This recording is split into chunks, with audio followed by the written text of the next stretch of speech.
Don't be afraid of the dark. Be careful with stars. Not every light is gonna guide you, baby. So let them rain on your spark. Keep it close to your heart. All of the pressure's gonna drive you crazy. Close your eyes to the madness. In the morning, it's all gonna vanish. Don't be afraid of the dark. Be careful with stars. Not every light is gonna guide you.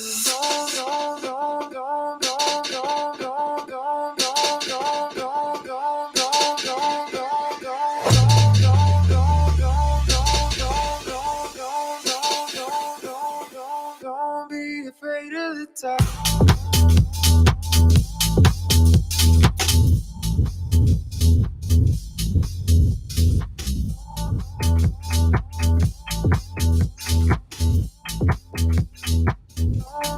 Write my name in diamonds. I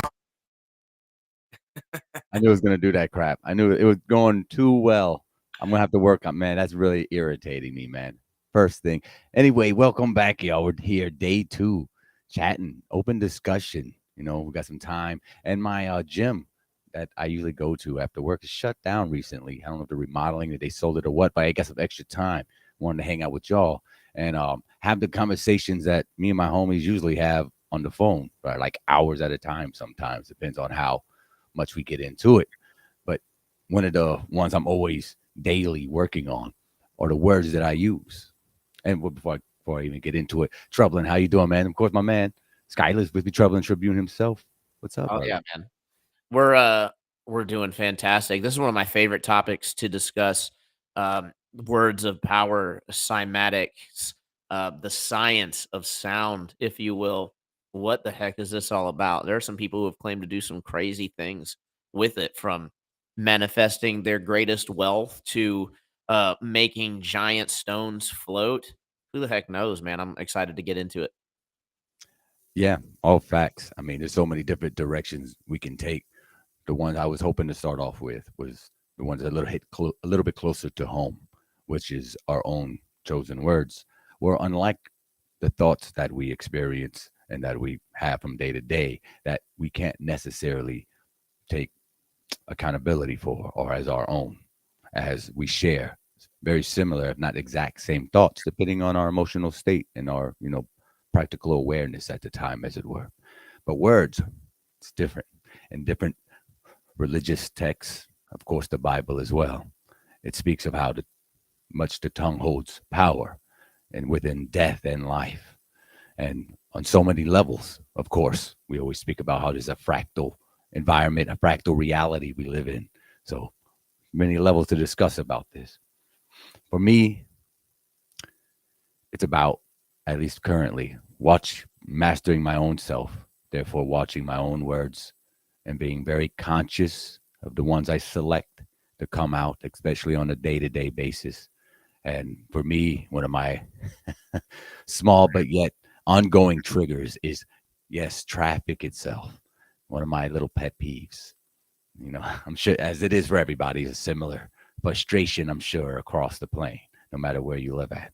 But over here in Florida, with these non-driving ass people, it can trigger me at times. But I using this now as a opportunity to control not only my mouth and my words and my reaction that I get almost every time somebody cuts me off or something spontaneously happens or I get flicked off for no reason or whatever it is, that obviously you can't control the uncontrollable, the things outside of your actual physical ability to control it.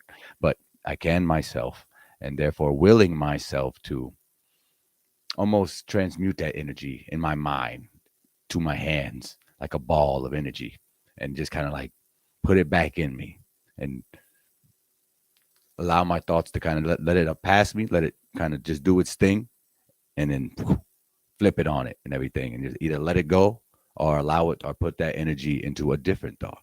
It takes a bit of willpower and strength, more than one would, outwardly consider, but it's there. And I know I'm not the only one that's having these issues, with other scenarios in their life. What about you, Troubling?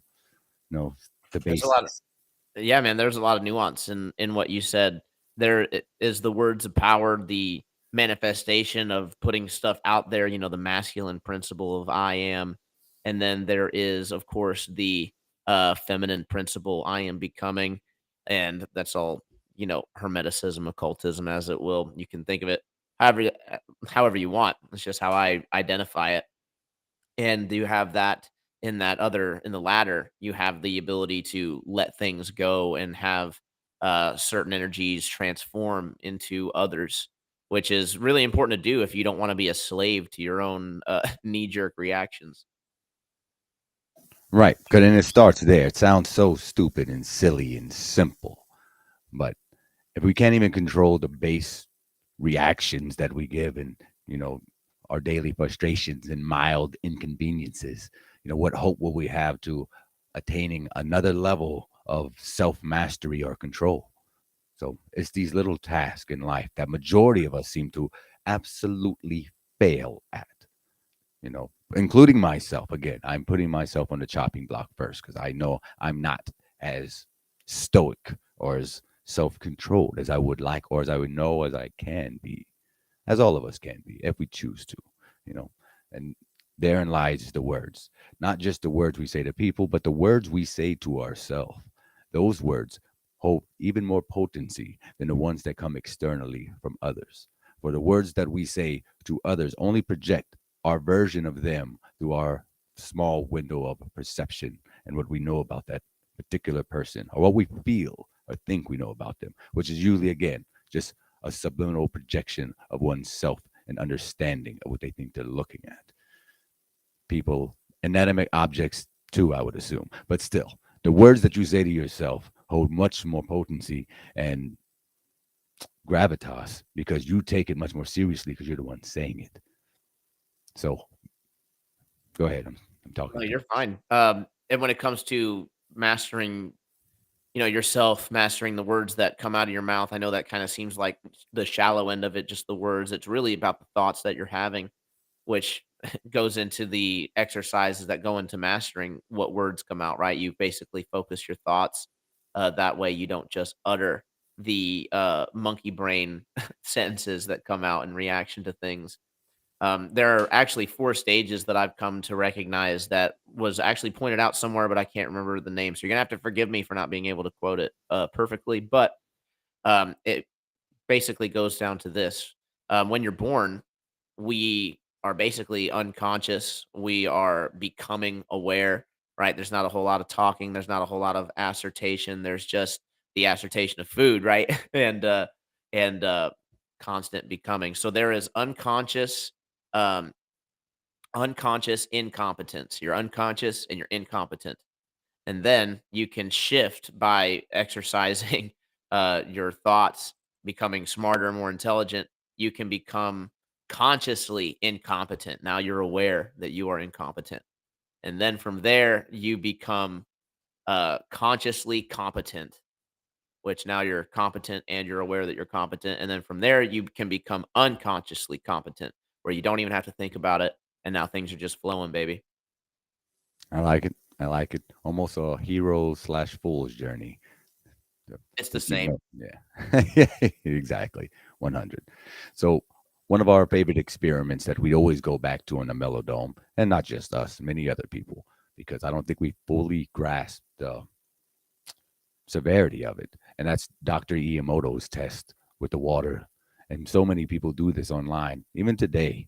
I was just looking around on TikTok as I usually do, because it's the biggest search engine online now. I don't know if you know that. TikTok is actually beating Google as far as search engine recommendations go. More people look to TikTok for answers than they do the mighty fist of the Google mites. Yes, it's crazy. So I'm one of those people. I didn't even realize I was one of those people until I heard a statistic of it just earlier this week. So there's that. So on TikTok, with the other billions of people that are using it, there's a small sector that wanted to see how true this is themselves. So using the rice method, they usually take at least 3 different containers, market one with love, hate, and neutral. The neutral one gets no attention. You put it in a closet in the dark and pretty much forget about it. The other two get all the attention. The love obviously gets the higher end spectrum of attention, where the hate one, the opposite.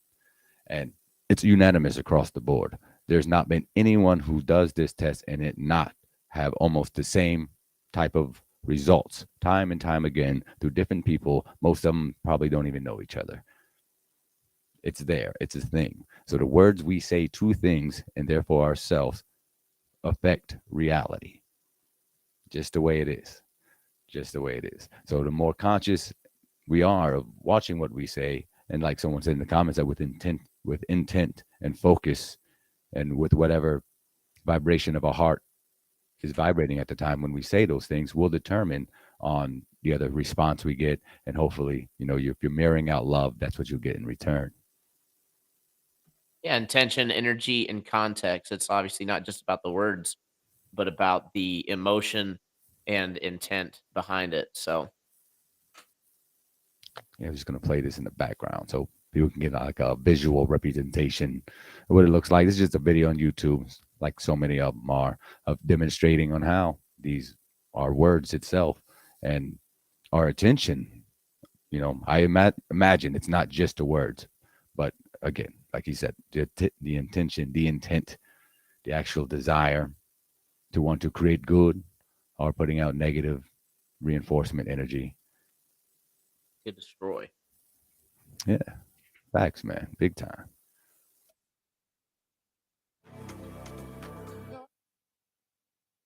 Austin should be coming in here. Neither. And, oh, by the way, speaking of Austin, y'all had a meeting with Mr. One of the Space Busters, nah? Oh, dude, legendary conversation. If you guys haven't checked that out, I recommend doing so after the show. Facts. Matter of fact, y'all were talking very similar things about what we're talking about right now. You know, more or less with the floods and everything in the past. But I liked how y'all was talking on how you're open to all the different possibilities, which is why I vibe with y'all so much, because who really knows? And it's better to be open than to shut down and feel as if you already know all the things you need to know, and that's all you need to know. Nah, dog, we don't know nothing.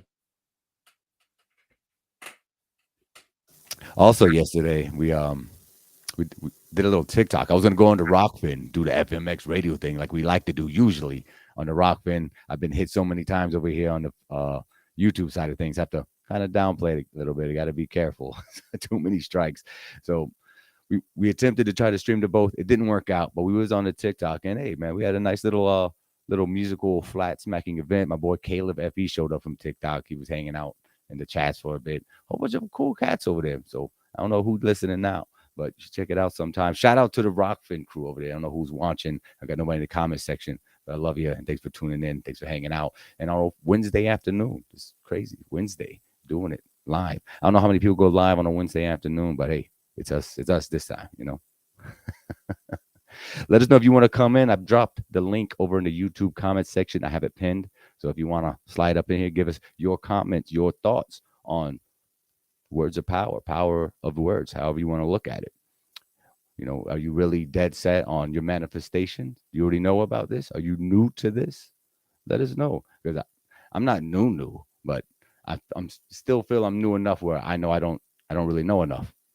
I don't really know enough about what's going on. I see that things work. I see when I talk about things enough time, long enough over a period of time, almost every time, no, not almost every time, the things I focus on and speak about come to pass. I imagine that is that way across the board for all of you. No, am I wrong? No, man, completely wrong. That's all spiritual woo that you're talking about. There's no evidence of it besides all the people talking about it, all the ancient religions talking about it, the scriptures all around the world talking about it, the elites going so far as to like hide all the verses and all the parts in religion that really talk about it heavily and like how to do it. All that's yeah. Yeah, exactly. So yep, come on up. We had a nice roundabout of people yesterday, just on the first day, just coming up here and introducing themselves. A couple people I got to see for the first time ever. I only know most of you by your tag names and whatnot in the different various chat rooms we find ourselves in. But I this is something again that I'm really been focused on a day to day to really get up to the next level. I got to master what I say. I like being on here talking, but when I'm not on here talking to y'all, I'm thinking about stuff. I'm not really, not talking to myself, obviously, but I'm thinking a lot, really watching the words and how often I speak. And I feel like here's the place to more or less open my mouth and say something, because how else am I going to get other feedback unless I do so? How much am I going to know if I'm just being delusional on myself, or if other people are really vibing with what I'm laying down here? And maybe other people, I'm most likely other souls like yourselves, have already been dabbling in this type of wordplay art of manifestation and bringing in, higher vibrations of life experiences, and then really pushing out, the negative thoughts simply by watching the words and not allowing those negative words to come to fruition, thus almost killing that, at the seed level before it even gets a chance to sprout. It's a nice way of looking at it, I think. But, well, you said you're going live tonight at 7 o'clock? Yeah, we are going to be launching the True Fate debate at 7 o'clock. I'm going a little earlier today because I would popular demand, right? Everybody kept saying we want a chance to catch everybody live. So I'm going to go a little earlier so that we can catch this show, and then right after, roll right on over to the Schooling the Globers with Mr. Witsit. Should be awesome. But yeah, so from 7 to 9, True Fate debate. If you're a staunch Bible believer and you believe that the only way to salvation is through Jesus Christ, the truth, the light, and the way, then we would like for you to come on. If you are a staunch Buddhist, if you think that the only way to an afterlife or nirvana is to let go of all attachment, we want you to come on up. If you are any religion, any kind of mainstream dogma, come on up. We are having the mainstream debate, the true fate debate. What is the fate of mankind after we die? Is there a heaven or hell to go to? Will the world be destroyed? What evidence do we have for any of the claims and things that we believe? I'd like to go ahead and dive right on into it. I'm sure you do too. So I will see you guys there. Shit, I'm already excited. I'm already about to start talking about it. Like, you know what I think? And no, yeah, good, great conversations all around. These rabbit holes go so deep and so far. Only our imaginations, like everything else, will be our limit, because that's why we're doing it, right? To expand the possibilities through allowing our childlike imagination to, kind of vibrate out and just put it out there and see what kind of sticks and what doesn't, what works and what doesn't. Take what you leave and, leave what doesn't. It is what it is. Oh, shout out Melodome. I'm finally catching up.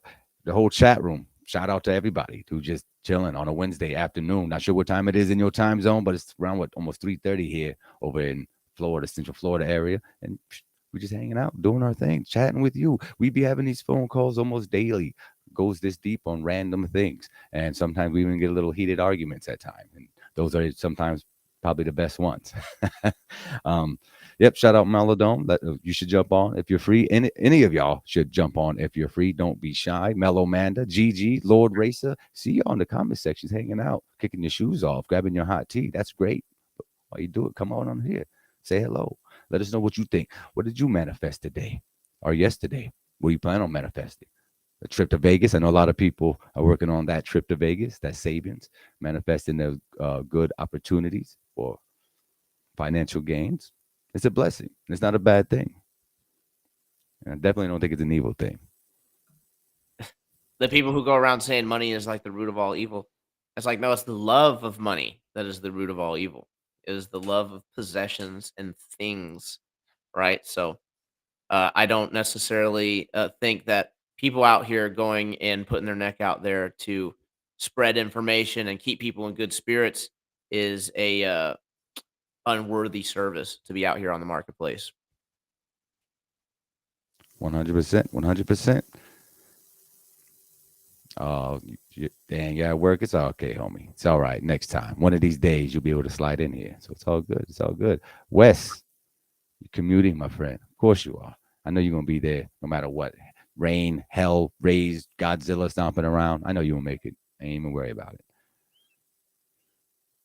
Shout out to Mel Amanda. Oh, up there in New York doing the thing. It's weird. I'm trying so hard not to play my music, but I'm really trying to focus on this conversation and not get distracted with all the behind the scenes stuff. The hip hop music. It's all good, man. It's all good. I'm gonna save it for later. I'm gonna save all that hype energy for later. Let everybody know it's not always have to be top notch FMX all the time. I don't gotta be screaming in the mic and dancing because I'm not usually doing that all the time, but it's fun. Good times, good times. Big ups, big ups, Shifty Eye Shady. Good to see you. Welcome, welcome. We want your opinions and experiences on your words, your manifestation, your powers, your innate ability to kind of create I'm passive.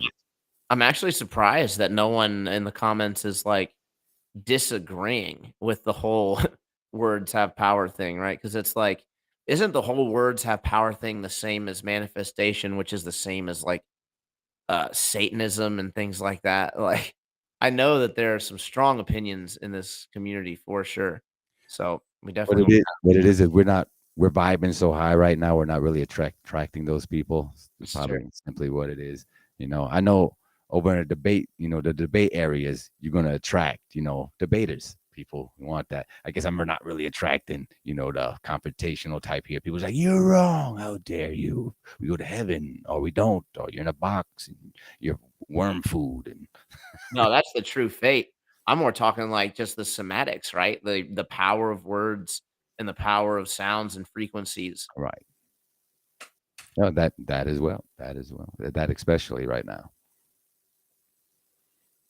I'm seeing it work all around me, though. Imagine, I mean, a whole television concept was that not just them to broadcast their words of power, their spells, to the point to where so far normalized us talking externally to get messages across, we forget our own innate ability to communicate telepathically. A lot of people contribute intuition as just a very primitive state of telepathy. When someone's in a bad mood, especially if you know the person well, you can almost, and if you know someone super well enough and you're vibing enough, you don't even really have to say anything to communicate any particular message to somebody. It might not be the clearest message, but it's there. Quick question. So we know that sound vibrates air, right? And that's how we're able to hear it. Um, but can't we also hear sound underwater? Yes. So it's just like more muffled. That's weird to me, right? Because when you think about it with air, right? Air's, well, it's all really weird to me, right? Because they try to say that air and water is like these individual particles of, of things. But how do we have, it's called redshift and blue shift, but a Doppler effect, really, because we have that with sound. How do you have that with stuff that's individual particles? Um, and then we have sound that's moving through multiple different mediums doing different things. So like, is it just it's something interesting to think about for sure. Well, it's definitely a physical thing. Sound. You can Yeah, feel we it. hear it. You hear it, and you can feel it as well. In a car and a club, you get next to the subs on the lower vibration high enough, you're going to feel it. Hell, some people it'll make their heart stop if the frequency's too much. So the real legitimate thing that we take for very much granted, and I am starting to believe that we unintentionally place curses upon ourselves when we speak too much and with the wrong intent because we're not realizing it's happening when we do it, such as when we're angry or sad and we utter things we don't mean at the time, but nonetheless, they can have some very physical consequences, rather it be through somebody who heard it and felt offended or through your own chemical imbalance that you just told your body that you want to experience whatever you just uttered out of your mouth. And therefore, you end up getting sick. Something unexpected happens in a negative way. And all because we couldn't control our words at a time of emotional distraught, as it were. Sound travels faster in water. Yes, faster and further from what I've heard as well too, which is why whales can communicate supposedly miles away from each other.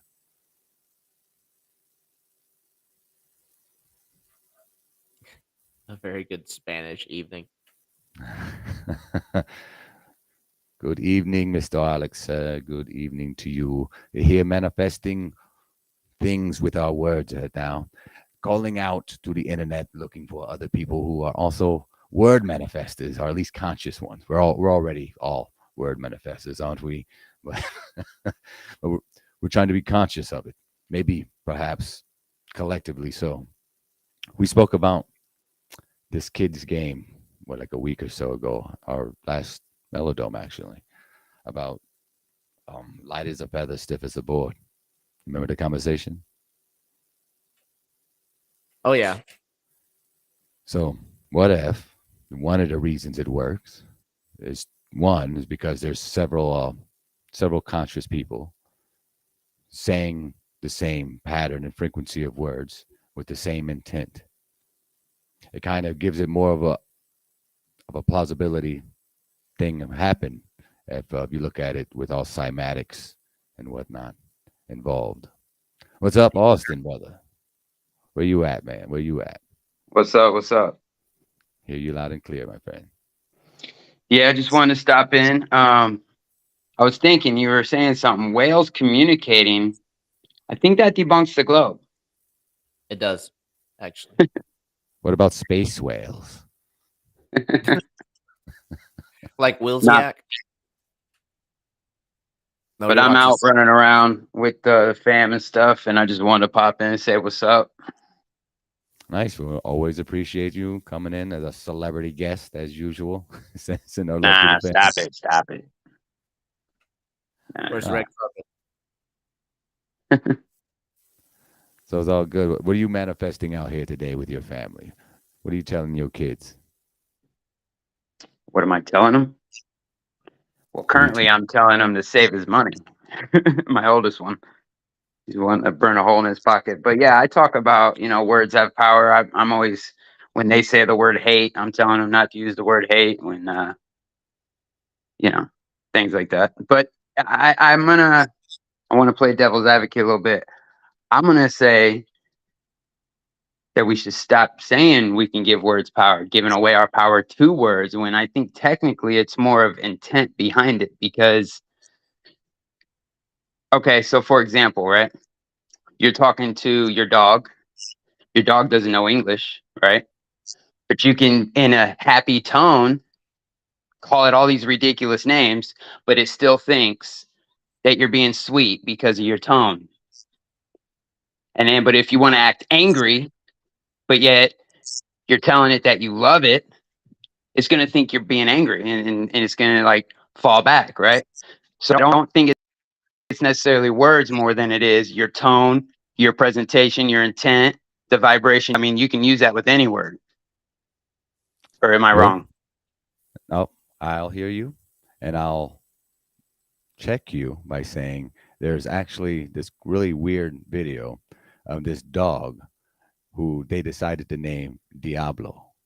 And it wasn't in, no matter how they said it in its name, it would not come out of its little comfy little shelter it made in these people's closet. So finally, they renamed it Spirit. Soon as it gave it its name, and they told the dog that your new name is Spirit now. And when they started calling the name, it was the most happiest dog ever. It would almost never go back inside that little kennel, and all because it changed its name. Now these people were just like you recommended. They were telling pretty. I didn't even realize he disappeared. They were telling people that, or excuse me, they were telling the dog the same type of different tones. Diablo, Diablo, come here, Benica. Calling it over, being real sweet. But it wasn't until the name changed, almost as the dog not necessarily understood human English, whatever human English is. The true origins of linguistics can still be argued about still today. I like the Babel story myself, still, but still, nonetheless, they say the ancient magi used supposedly these ancient algebraic expressions that we call English to use dark magic, which with the curse words we have in the English language is doesn't seem that hard off to be such a thing. Okay. Absolutely. And the thing is, though, and I agree with the Bible on this point of out of the heart, out of an outflow of the heart, the things that you feel and the things that you think, the mouth speaks, right? So I think that those whole experiments of like, oh, well, if I just change my tone and then say these ridiculous words, can you change your tone without changing your intent? And when you are changing your tone while having a negative intent, like let's say that, um, I'll take for example, this happens as a parent, right? Parents get irritated with their children, um, and it can be frustrating to have certain things happen rapid fire. But you're obviously not going to lose your patience or lose your temper with a 4-year old or with a 1-year old. So what do? You check yourself and you give a nice soft tone, parenting tone, firm but gentle, and correct the action that's happening instead of allowing a negative thought bleed out and bleed through everything that you're doing. Agreed. Perhaps. In other words, changing tone is also changing intent. I don't think that it's separate. Yeah, I can see that. I can agree with that for sure.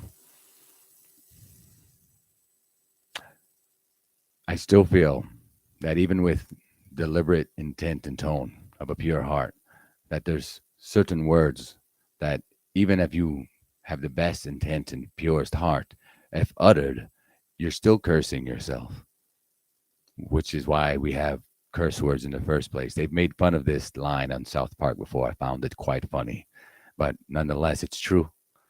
It feels true. I don't know. I can't prove it to anybody other than the people who seem to cuss the most. There's a meme that says people who cuss often are usually the ones that you can count on or something. They'll tell you the truth. Maybe today's society, at least here in the Western world, that could probably be more or less true. But still, the vibration of certain words, usually 4 to 5 letter ones, no matter how you say it, it's still that certain word. It has a certain vibration. It's there. And I think it's a challenge to take upon yourself to not use such primitive words, low vibrational words. That it can only raise your vibration by consciously paying attention to your speech and its patterns.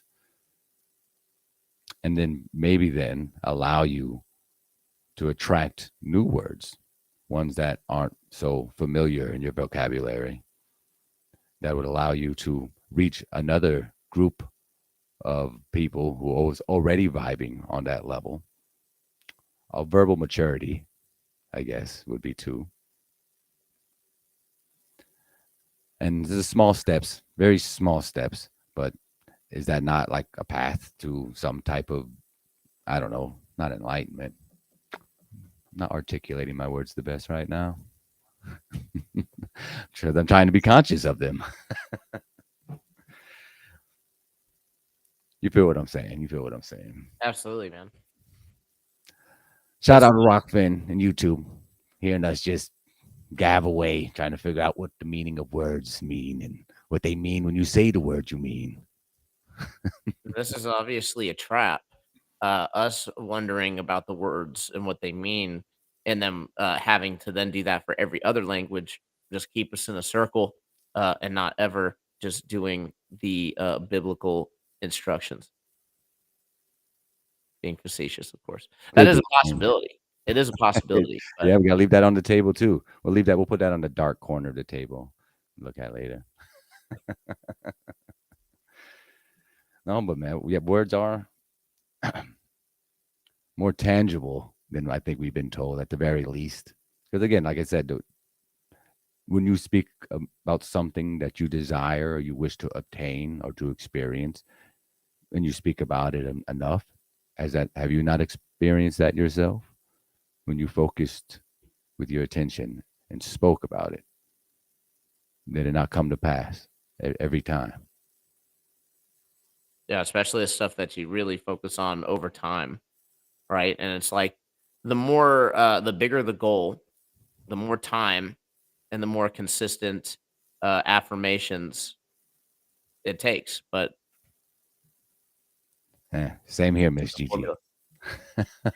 To tell you, one of my weakest virtues still is patience in traffic, and I currently have a side job where I do a lot of driving throughout the week, and I'm consistently tempering my patience and telling myself, because I have to will it to be so, that I'm building a better version of myself by putting myself in these situations so I can use them to not respond the same way I used to, and letting my inner peace get pretty much destroyed within an instant. so so I demand myself not to be that type of man anymore. One of patience and more or less kindness out there in the roads. Because Lord knows I've cussed enough. Enough for multiple people. But the same is in reverse as well. Yeah, a lot of people who cuss is just because of built up frustration. So I think that's where that saying comes from. It's like you can count on them to be honest because they're too frustrated and mentally fatigued to lie. Agreed. Agreed. A lot of it, yeah, is the straw that broke the camel's back. You got other things going on in your life, and all of a sudden, some inconvenience happened, whether it be in traffic or at the grocery store, or a phone call you didn't want from somebody you didn't want to talk to, or a message that was relayed to you from some bad news. Many, many things can trigger whatever it is to send you over the edge of something so small. But and therein lies the clue for all of us that we all need that inner work and that we're all in this together. I've yet to meet a soul who has not the same gripes as I do on some level or another. Now, maybe if we work together and we start talking about this more and we put this more on Front Street and make fun of it, maybe it'd be easier to get over it. At the very worst, nothing happens and we're just still frustrated anyway. But this is what Yeah, we're talking about. This is it. there's always somebody out there with um, worse shoes, for lack of a better word. Always is. Always is. But then to kind of take it a little extreme to the next level, we talk about the day to day stuff. I truly believe there's even maybe we would not consider them English words because nobody's told us about them. And it shouldn't be that much of a surprise considering we're always adding words to the dictionary anyway. I believe there's certain words out there, and it might not be the same word for everybody. It might be, but there's certain words out there that you could say that would unlock things in the human consciousness if heard correctly and with intent, given the right dialect or whatever. But there's certain terms out there. There's true words of power. If you would hear them, all of a sudden you would just kind of get it. You would snap out of it, as it were, and things that you had trouble understanding before is all of a sudden to a couple words. And what if these words are written down in certain tablets that these particular Jesuits that have certain cathedrals with certain tunnels know these things, and like these true words as a power, they use them to their advantage and to our disadvantage. Another story, perhaps, that we could build upon, Right. because now I'm kind of getting into spectation nation. I was just reading some of these chats here. 7 extractions and grew extra teeth. Shifty eyes, shady. That is absolutely wild. Is that a manifestation story? Did you will yourself to have better teeth, extra teeth, or is that just I'm a freak of nature right here? Yeah, you're gonna need to do a video on that, so you can teach us how it's done. Remineralization to the extreme. Yeah, yeah. I mean, we've seen video footage of doctors, not in America. I'm sure you've seen it. The two nurses and the doctor hovering around. We talked about that, I think, last Sunday as well, where they're healing a patient who has a tumor or something in its stomach, and it shrinks down on camera by them saying the same mantra over and over again. So, it's healed now, it's healed now, something of It's that already nature. done. It's already done. Yeah, it's already healed. That's how the whole thing works, is that you basically have to pretend that it is already done. Yeah, I laughed at that too. Just a freak of nature. My goodness. That's that unconscious will. That's why I like the experiment with the rice, excuse me, where you try to do it with just thoughts and intention and without actually using the words. But I do think that using the words adds an extra layer, right? So it's not that when you don't use the words, it won't work. It's just that it works better when you crystallize the intent with a verbal affirmation. But there's And if any, no, go ahead. Sorry. I was just gonna say there's a bunch of competing schools of thought in it. Some schools think that it's better to keep it completely silent, don't say anything out loud at all, and to then just have a perfect visualization of the thing that you're trying to create. There's something to it, man. There's something in here. Cymatics and human intellect, consciousness, intent. It's like we're putting together this. Somebody already said in the comment section, we're putting together this new puzzle. But it's an interactive puzzle. I also just remembered the other thing I wanted to say. And it's funny because the Bible got brought up quite a bit in this one, but one thing that I've also heard, and I'm in the process of verifying, was that the Pharisees back in the old days actually had a secret word that they were using, kind of like as a genie, as a wish granter. And if you would utter this word and had an intent on what you want to happen, then that thing would indeed happen. And the word supposedly was the true pronunciation for what the word of God is in the oldest transliterations of the Bible, which the oldest stuff that we can get now is just the tetramanogram, right? The YHWH. Um, so we don't even really have a translation of it, but that's translation, that enunciation supposedly is like the magic wish granter. I would love to verify that and then put it to the test, even though the Bible says don't test it. I mean, of course, they know who somebody would put that in Well, there, but you don't do it. You don't do it. it Whatever you specifically do. says don't test God, right? But I mean, Is I that guess, testing God? Really though? Would right? that be testing God? They be trying to scare us too much. I swear, they be trying to make God way too scary. They're like, no, God don't want you doing this. God don't want you going over there. Don't want. I'm like, you know what? I think you're speaking too much for God. They be doing that, especially if it's something probably that would help us all. These are the best things to sweep under the rug.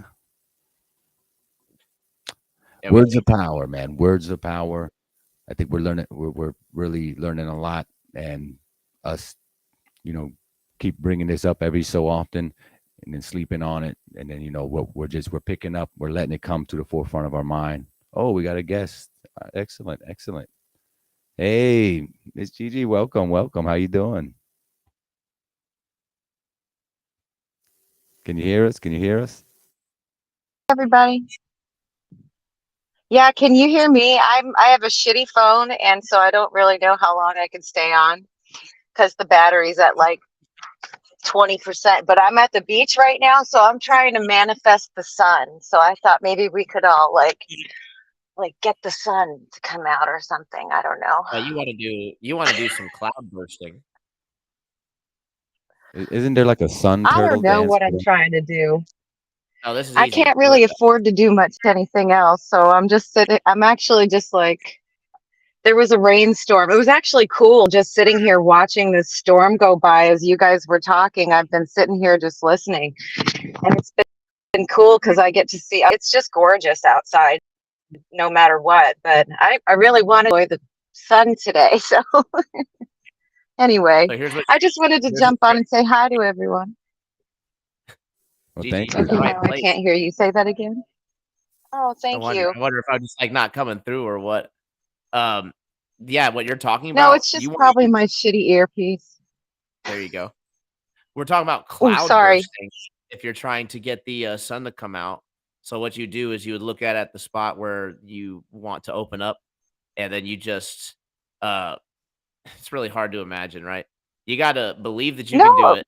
You gotta rate. You gotta I've been doing that. I get have. get some emotion behind it, and then you gotta visualize the clouds just opening up. And then if you're good You know enough, what it'll I've happen. been doing?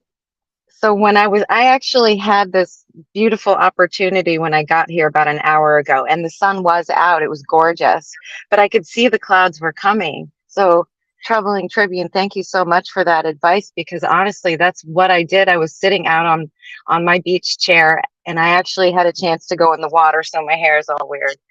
But I was actually just sitting there, like imagining myself pushing the clouds away. And I was like literally just like in the astral trying to do that. So I feel like it worked for a little while. And then, the gods of the clouds decided to, conquer that vision for a little while. And I said, you know what? Okay, whatever. So I'm sitting in my car and just enjoying the view. And it's actually really beautiful. So it's a nice breeze right now, but You messed I'm just appreciating it. you messed up when you said that you visualized pushing the clouds away. The stronger affirmation would have just to visualize no clouds there. You know, you're I, okay, I see your point. Thank you. Touche. It's practicing. It's all practice. It's all practice. You're right. I learn something new every day. I'm happy to be here for it. So thank you. Absolutely. Let us know if it works. I'm gonna go outside and try that too. It's I cloudy as will. shit. You know what? I'm actually going to get off because my phone sucks, you guys, but I did want to just say hi to everybody and show my face because I know sometimes some people see me in chats a lot, but nobody really knows what I look like or if I'm real, and I'm real. So I just wanted to say hi. Well, thank you so much for coming on, especially on my Oh, you're afternoon welcome, stream. guys. Have a good day. Okay, Too. bye, guys. See you later. Bye. Have a great one. Excellent. Thanks. Anybody else that want to click that link, don't be shy. Come on up, say hi, introduce yourself. If not, hey, next time. No hurt feelings. I get it. Took me many years before I finally said, screw it. I'm gonna jump on too. Try this out. Why not? Well, Chris might forgive you, but I certainly won't. Yeah, you're troubling. You'll get floggings over there if you know. So I'm just you kidding. be wary, Make It's sure you all have love. some padded diapers on or something. I need to keep it nice so that people keep coming to my open panels too. So Yeah, well, you're a nice guy. You got good, nice guy energy, and that's why you're going to be excellent in the new movie we're trying to make. We were talking about it a bit yesterday. The first flat Earth entertainment movie from True Earth Productions. I don't know what I'm going to call my production label yet. I just said that. I don't know, but can you imagine? Can you see troubling a silent protagonist as the MIB tries to stop him and confuse him, send him misleading um, sci- Science Man Dan videos and like, no troubling, you're wrong. Don't listen to those crazy people online. Just go to work. Go to I work. just Miss worry that I'll Evans. have to wear like glasses because you're sometimes it's so bright outside, right? When we're doing some of these shots that it it's like I'm gonna be my eyes are gonna be closed. I'm just gonna tell you. Yeah, So I get it. of That's course. fine. You keep it realistic like that. Make it seem like the sun's really in your eyes because it's really going to be in your eyes. It's going to be great. It's going to be realistic. Realism. That's what we're going for. Live action, FE, grade B type of film. I'm not sure if I'm gonna do like a found footage or whatever. I just know it's gonna be short. Episode 1 between 5 and 10 minutes. So the storyboard is started. It has been started. I just haven't picked one. I really really like it. And then we gotta pick a time because the sooner I get this footage, the sooner I can put it in the editor and start doing all the magic, making it all kind of thrillery. Alex suggested we should have some comedic moments in there. I'm not much of a comedian, so I'm not sure how to implement that just yet, but we'll figure it out. We'll figure it out. I'm sure there's some funny people with some funny ideas out here in the community that can be, hey, you should do this during the show where he bends down and slips on a banana peel or something. I don't know. It'll be something crazy. That should be pretty easy to come up with some comedy if you really wanted to. I mean, my whole show is a joke. Shout out to the Rock Bin side. Just went over here to check on. We got 5 people watching. I love you. Andrew B, you're the man. Holla at me. Miss Carla, good to see you. Good to see you. I hope you're having a fantastic hump day. So we did. This is the hump day for this part of the week, and then we almost at the hump day for the year. What next week? I think next week we'll almost be or the week after we'll be at the halfway point of the year. That means you got a whole another half to go to do great things, to accomplish awesome things. Just know that. Just know that you got plenty of time, and there's really no schedule for nothing. Just just keep moving. Don't stay stagnant. Don't get caught, with your underwear down in the middle of the ocean. You don't want that. You don't want that. It's not good. It's not a good feeling. Mr. Andrew introducing my boy from the Melotome chat rooms and pretty much every other chat room doing this thing behind the scenes. Mr. Peter Wiz himself. And I'm just taking a little break right now, so I have a little bit of time. But yeah, in regards, this is a very interesting topic because words having power you can't deny it. Just listen to any famous politician or leader. I'll bring up, for example, right after the event that happened in 2001. You know what I'm talking about? That whole big fake event. Oh yeah, I heard about that. I heard about it too. But President Bush, he went on and did like a State of the Union address or something. And if you've never heard that before, I mean, it's a powerful, powerful speech that he had. And when I was in the military, I heard a lot of people say that they joined because of that speech. So, and that's just all it was words. Another example is the guy with the funny mustache in Germany back in the 40s. When he would always do his speeches, he would inspire an entire country to get them to do certain things. And that was all through words. Another thing like Treble and Tribune was saying was, like, if you go to a church sermon, once again, just words. But you can motivate people to do physical actions just by the tone of your voice and the words that are coming out and how well you can articulate it. Correct. To add on to what you're saying, Andrew, with the church things in particular, one of the reasons why I had a hard time believing in Christianity was one of my buddies had actually gone to, I can't remember which school it was, but he went to school basically to be a pastor, and he became incredibly disillusioned because when you go in, they basically teach you, they teach you some Bible stuff, but they teach you like sales, and how to sell yourself to the younger generation. And they teach you to say specific lines like, oh, when I was your age, I did, I had something like this. We've all heard a pastor say something like that. And that's because they actually get taught to say those kinds of lines to be relatable, and to also the music that they play specifically is designed to invoke this emotional response of that. I'm not sure how to word it, but that feeling of I'm in the presence of something greater than myself. That's an actual emotion, and they have learned how to invoke that through music. Yeah, music is another big one too. But also going on what you're saying, when it comes to sales, I did a little bit of sales training for a while when I was on a hiatus from being an electrician. And what I learned was it's the 80-20 rule, where you want the customer to be speaking 20% of 80% of the time. And then the salesman is just, listening to that and then using that information to regurgitate back to them in order to convince them to buy something. And the tone of your voice and how well you articulate it, and if you're eloquent with your words, is also a very big one. So if you say, you have to buy this fucking car, no one's gonna buy that. You're not going to sell anything.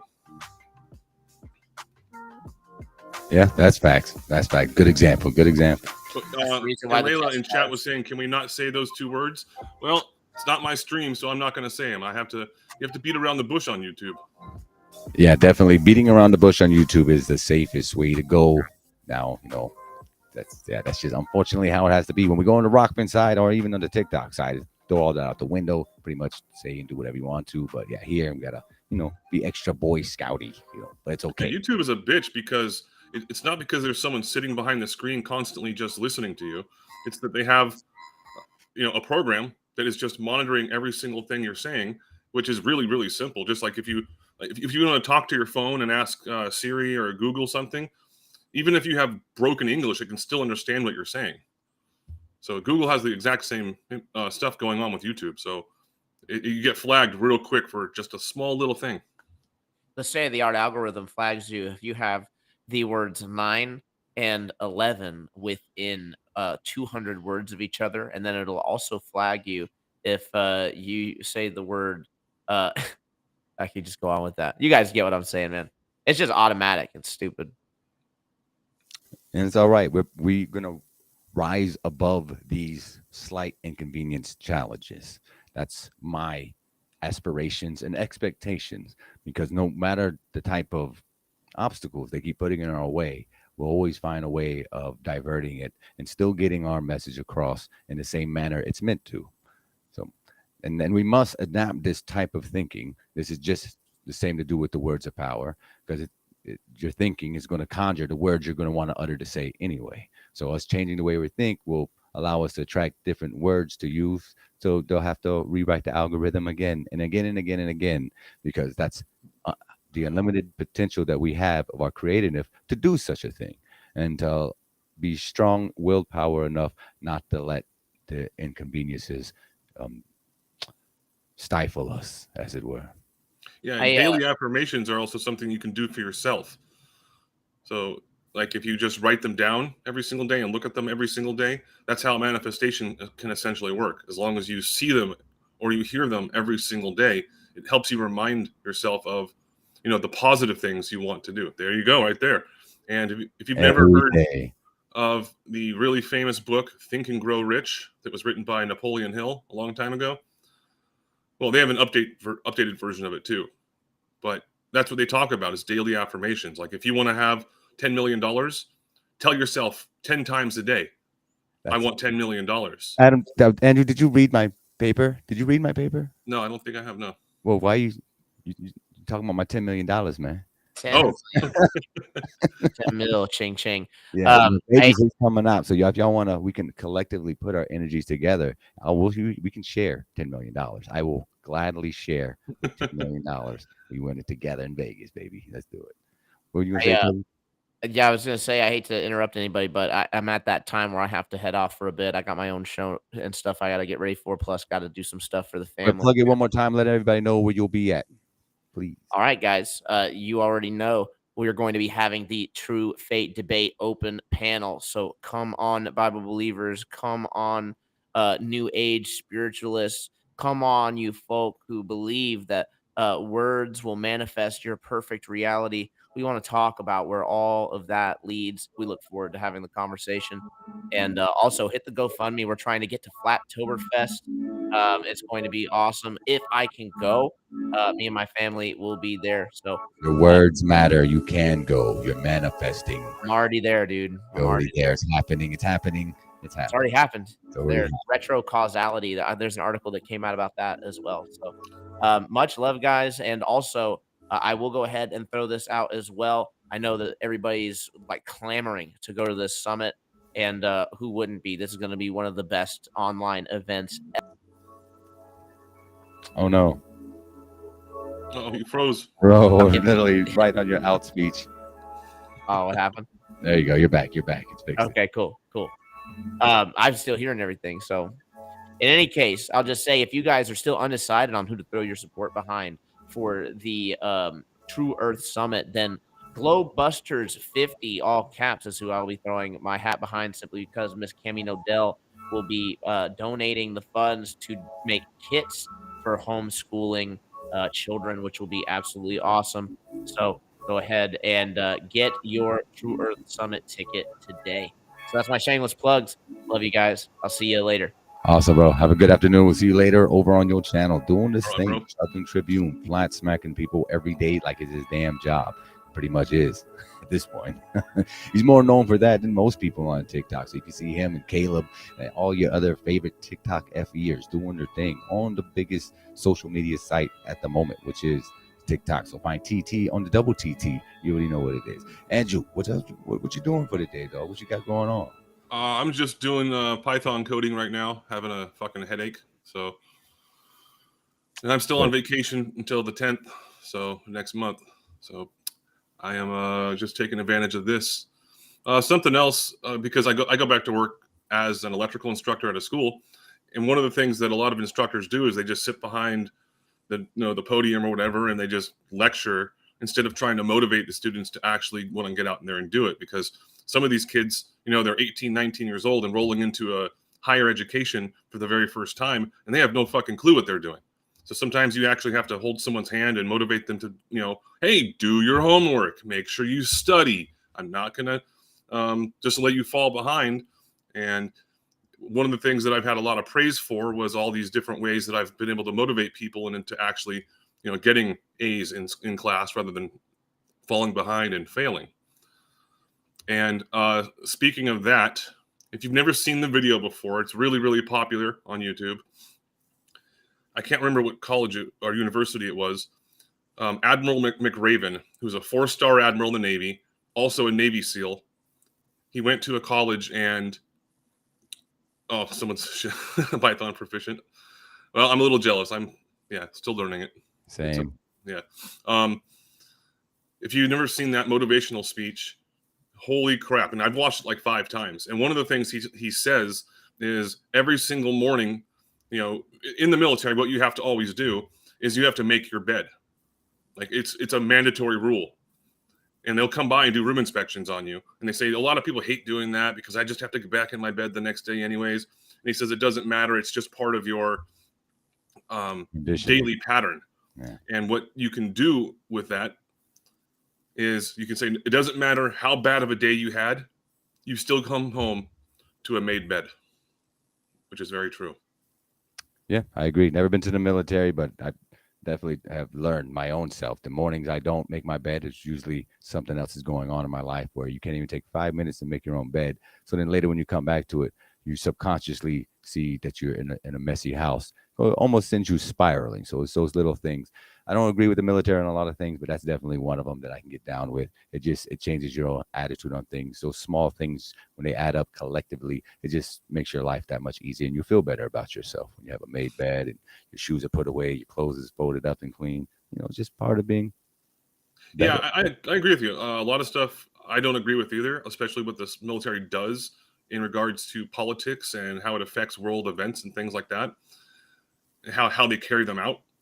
But it's good for discipline. So if you just go to boot camp and that's all you do, I would recommend people just to go through boot camp, because by the end of boot camp, your mindset is completely different. You have a teamwork mentality. You understand that you have to clean and stay clean, make your bed. You have to keep physically clean with your face. Men have to shave. We get like sometimes twice a day. And it's just, there's a lot of really good things you can learn from that. Yeah, that shaving would drive me crazy. I would have to be one of those twice a day guys, because I shave in the morning, 12 o'clock, I got a shadow. Been that way since high school. Pain in the ass. They only make you do that when they're going to do an inspection. And what they would do is they'd come by with a credit card, and you're standing there at attention, and they check every single thing on your uniform, and they'll take a credit card and they'll go against the bristles of your beard to make sure you've actually shaved. And if they can hear any little thing on there, boom, you failed the inspection. Damn. Yeah. So. Yeah. Some people need that type of discipline, though. So still, everything in its place and its reason. Yeah. So what else you got coming up this week, Andrew? Just hanging out, doing your thing, doing the Python, and joining the chat rooms. Yep. That's pretty much it for now. I'm going to go exercise in a little bit, burn off some steam, and maybe go get a beer or something. I don't know. Nice. Same as me. Got a lot of things. I got some editing I needed to do. I just wanted to pop on a little bit earlier today, trying to get myself accustomed to finding the time to, talk crap with people. And, Austin and everybody's like, yo, you need to talk with people, the stuff we be talking about. I'm like, all right, I'm gonna do it. Oh, it's therapeutic. It is. It's therapeutic. I get to know you and the people who be watching and supporting my videos, all this time, and, get out of my comfort zone a bit. Like what a lot of people in prisons and stuff have to do is, mostly prisons, they have to go through like group counseling at least like 2 or 3 times a week. So that's another thing. Words have power. You can learn from other people's mistakes so you don't try and make them yourself. They have to do that in Alcoholics Anonymous. They have to do that in Narcotics Anonymous. It's just talking. Yeah, getting your thoughts out there, because like we already know that we share a lot of these same thoughts anyway, and it's easy to get isolated in your own head thinking like, why do I think these things? Why does this always happen to me? And blah, blah, blah. And really it's all of us at the same time, maybe at a different time scale, but still, if you're alive and it happened in this lifetime and you're breathing pretty much the same time, just little off or so. Yeah, shifty eyes. Yeah, Chat GPT can write programs very quickly, but if you're trying to learn it, I wouldn't recommend using any AI because you won't know how to troubleshoot it at that point Right. or find bugs in your code. Yep. It cannot do that yet. Yeah, ChatGPT can't learn for you, unfortunately. Yeah, but you It can is teach awesome, it. though. But all right, I got to get going. Thank you Yeah. for having me on. No problem, brother. Nice to see you again. Come stop by anytime, my friend. I'll see you later. And I'll stick around a little bit longer if anybody wants to jump on real quick. I know on this side of town we'll have to go set up dinner later. I want to DJ on Rockfin since I missed yesterday, but I was on the TikTok, so I'm gonna have to find a schedule to where I can like juggle them around or figure out how to combine both on my system so I can stream at the same time and can do our little conscious conspiracy music party thing that that I've been doing lately, here and there for the last couple months. Try to make it a more ongoing thing. But thanks again, everybody, on the Rockfin and the YouTube. And I seen a couple people in the comments from Twitch. Hey, shout out to the Twitch people too. I know there's a lot of gamers and stuff going on over there. It's not all talk radio and stuff like that. But hey, this is V. I'm out here for you to meet you, and I hope you don't mind meeting me. I look forward to meeting a lot of y'all in Vegas too. I haven't even bought my ticket yet or my hotel, but I'm manifesting. It's happening. I'm getting out of here, getting out of Florida, escaping. It's been a nice little weekend with my homies doing our thing. Oh, we got Rasta Bear coming in here. Let's bring him in from the back room. From the back room, Rasta Bear. What's up, homie? Good to see ya. How's it going? Man, it's another glorious day, baby. Hump day. We're here. Hump day, middle of the week. We're doing it. What you got over there, man? What you got in the background? You outside doing your thing? Yeah, I'm out here doing some landscaping today, pulling some blackberries and cleaning up a property. So yeah, this property next door is covered in blackberries. I'd really like to clean their property up. I really find joy in pulling weeds and making property look nice. No, that's So, excellent. yeah. And that's excellent. But if you're good at what you do, make sure you get paid for it, my friend. Don't go over to your neighbor's house. Oh yeah, yeah. You gotta get paid for your work. That's for sure. Yeah, it's a transaction of energy. So anybody who appreciates your hard work shouldn't mind paying you anyway. I know I would. Yeah, no, it's important. Yeah, I've been doing the landscaping thing pretty hardcore this summer, getting it going with my company, Gringo Landscaping. Gringo Landscape. And I seen that on Facebook. I seen when you be posting that, I'd be laughing my ass off at like Gringo Landscape. Well, I know one of my Spaniards had to give you that tip, huh?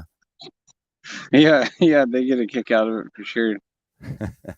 Like that's the power of the Gringo. That is I like it. Hey, you got a motto, you got a little line and everything. Hey, that's what's up, man. That's what's up. You're doing a great job. You're always putting out good energy everywhere you go. I see in the chat rooms, man. And we definitely appreciate you out here. We need all this type of energy coming from as many people as we can. And yeah, man. Yeah, man. Yeah, I always appreciate what you have to say. I know you and I are on the same page with the simulation tip. A lot of people don't want to divulge into that or give it the credit that it it deserves, because like it's just too relevant to not see it in our reality. That it's not discrediting that we're in the organic, and that we're here in this, in our meat suits, but to just come to terms with what our meat suits really are, and what this whole realm really is, and more of the functionality of it.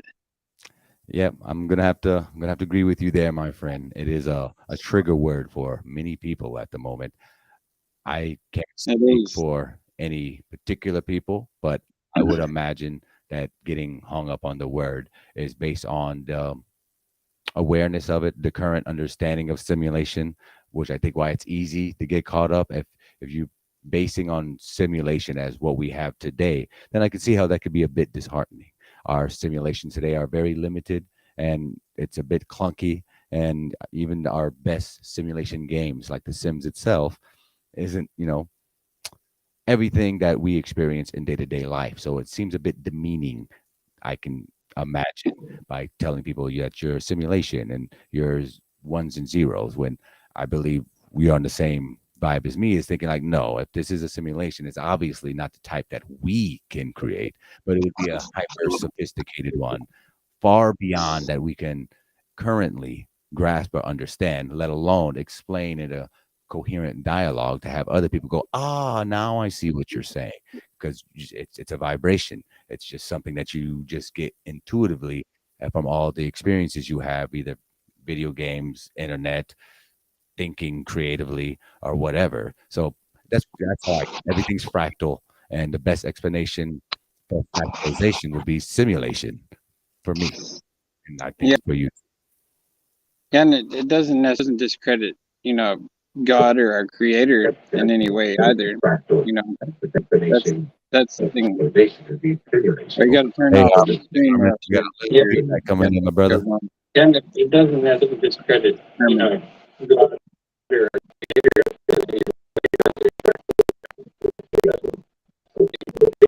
Herman, you got the echo going.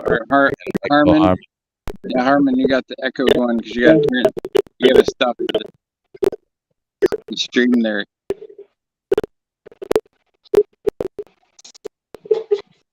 Can you hear us? Can you hear us? Oh, sorry. I didn't know I came on. I didn't know. There you go. I didn't know you let me on. No, you're good. You're good. Yeah, he was talking. I went ahead and dropped you in. Good to see you, my friend. Good to see you. Yeah, good to see you. Yeah, yeah. Anyways, I just wanted to pop on and say what up. I got to get back to pulling these blackberries, and there's something about the blackberries. They really Love that. Your gringo, your gringo landscaping. Can you hear me? Yeah. Yeah, I love that. It's awesome. Yeah, thank you. Yeah, I enjoyed it. It's good stuff, and yeah, man. Yeah, we're out here doing it in Portland. We did some urban cherry picking, me and my daughter, this week twice already. Because the cherries are popping, and you can just go up to in the neighborhoods here. There's trees just loaded with different types of cherries, and so we'll go out with a ladder and just pick a bucket full of cherries, and that's all. That's one of the main thing we've been eating for days now is just cherries. We'll just sit and eat bowls and bowls of cherries, and it's really uplifting. And I don't know, there's something powerful about cherries. They're really delicious, and it's really They'll cool. hear me now. I just got in. I forgot to put my Wi-Fi on. You should be able to hear me quite. That's much better, much better. Yeah, but okay, on those cherries now, when they're growing, they don't treat them or no, they just let them grow, right? They don't spray them or anything like that. They're just in people's yards and stuff, right? Oh yeah. In the neighborhoods, you don't even have to wash them off. Because the rain has washed them off, so you just pick them and eat the shit out of them. Like berries. Yeah. Like you. But I'm just saying, so why is all this pesticide everywhere? I know it's off topic. I apologize, but I'm just really interested how you're I think honestly, it's to poison us, and that's the main deal. I just read this article, or the title of this article the other day, that said like your typical woman will apply like 60 some chemicals to her body every day, just like knowingly apply these chemicals in different ways, and I'm like, that's wild to think of, all the different things that a lot of people will just apply to their bodies knowing that there's things in them. Yeah. And I'm sitting here drinking a Coca-Cola and tell me I hate that. I know. Can you imagine how many chemicals I put in myself drinking a Coke? Yeah, I did that for years, and soda is one of the biggest enemies of our body, and I lost probably like 40 pounds when I stopped drinking soda alone. It was such a big one, and now I'm really big on I drink mainly distilled water, and I've been getting this distilled water that's pH balanced to like 9.5 pH, because like there's something about even having most of the tap water is not pH balanced properly for us to to be able to process, and so it doesn't run through our system the way it should. It takes too much of our body's energy just to our own pH gets off balance. And so the more pure the water is, the more it does its decharging of your body and cleaning it out. It's just, I do the distiller. I got the $300 distiller. I distill that. But the key is, people don't realize they let it boil to the end and get to the end, and that stuff tastes like kind of like crap. I leave probably an inch or so at the bottom. I turn it off. I have a timer. I set it for 4 hours and 50 minutes, and it tastes. I had people. I've done taste tests. I've done it. People love it that way. Everybody else lets it go to the bottom when they saw that sediment in there. Yeah. Yeah. I don't know if you know what I'm talking about. Oh yeah. Yeah. I know all about that. It's nice to have those added, you know, minerals and whatnot in your water. Also, yeah. Mello Monda said I'm a Red Bull addict. Yeah, that's one thing. These past couple months, I quit drinking caffeine altogether, which was huge. You know, I don't drink coffee anymore or tea or any Tea, type. boy, I love my tea, man. Yeah, I used to love it too. I would have me some chai tea or some you know, some coffee in the morning. But unless your coffee's organic, you know, it's like got the gluphosphate in it or whatever you call it, and the glyphosates, and you know, on top of that, you know, it's like that caffeine. It's just it throws you off after a while because you start to get a dependency for it every day. So now when I wake up, I have one of these protein smoothies. I start my day off with a nice protein mix of like this. It's like the pea protein, which I'm not, you know, 100% sure about that, but it's got a lot of other vegetables and stuff, all organic, and I look forward to that like I used to my cup of tea or coffee, and it gives me the energy I need to get through the day. I've given up marijuana this year. My video game habit, and man, I don't know if I can give up tea, man. I don't know. Wow! Did you hear? Did you hear I'm that? 2 months off of ganja. Over 2 months now. I'm going on 3 months. Really? Ganja. Yeah, oh, that's right. We stopped at the same time. That's right. I forgot. Yeah. About that. Yeah. Now, what's yeah, that guy, Max Egan? You guys know Max Egan? Oh yeah, Max Egan. He smoked all his life. He said he hasn't smoked for a year, and he says, and what, he's 63, 64, and he says he feels better than he's ever felt. Mm-hmm.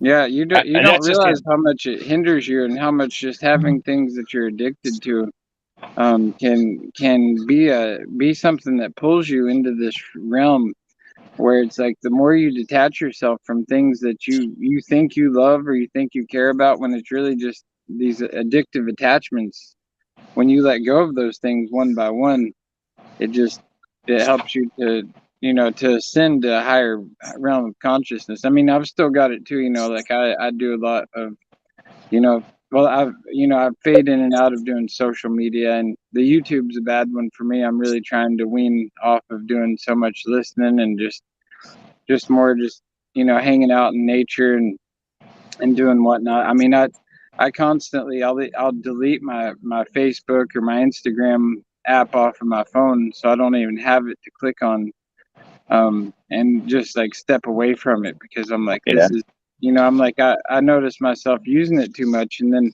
you know, I don't even know what I get out of it at the end of the day.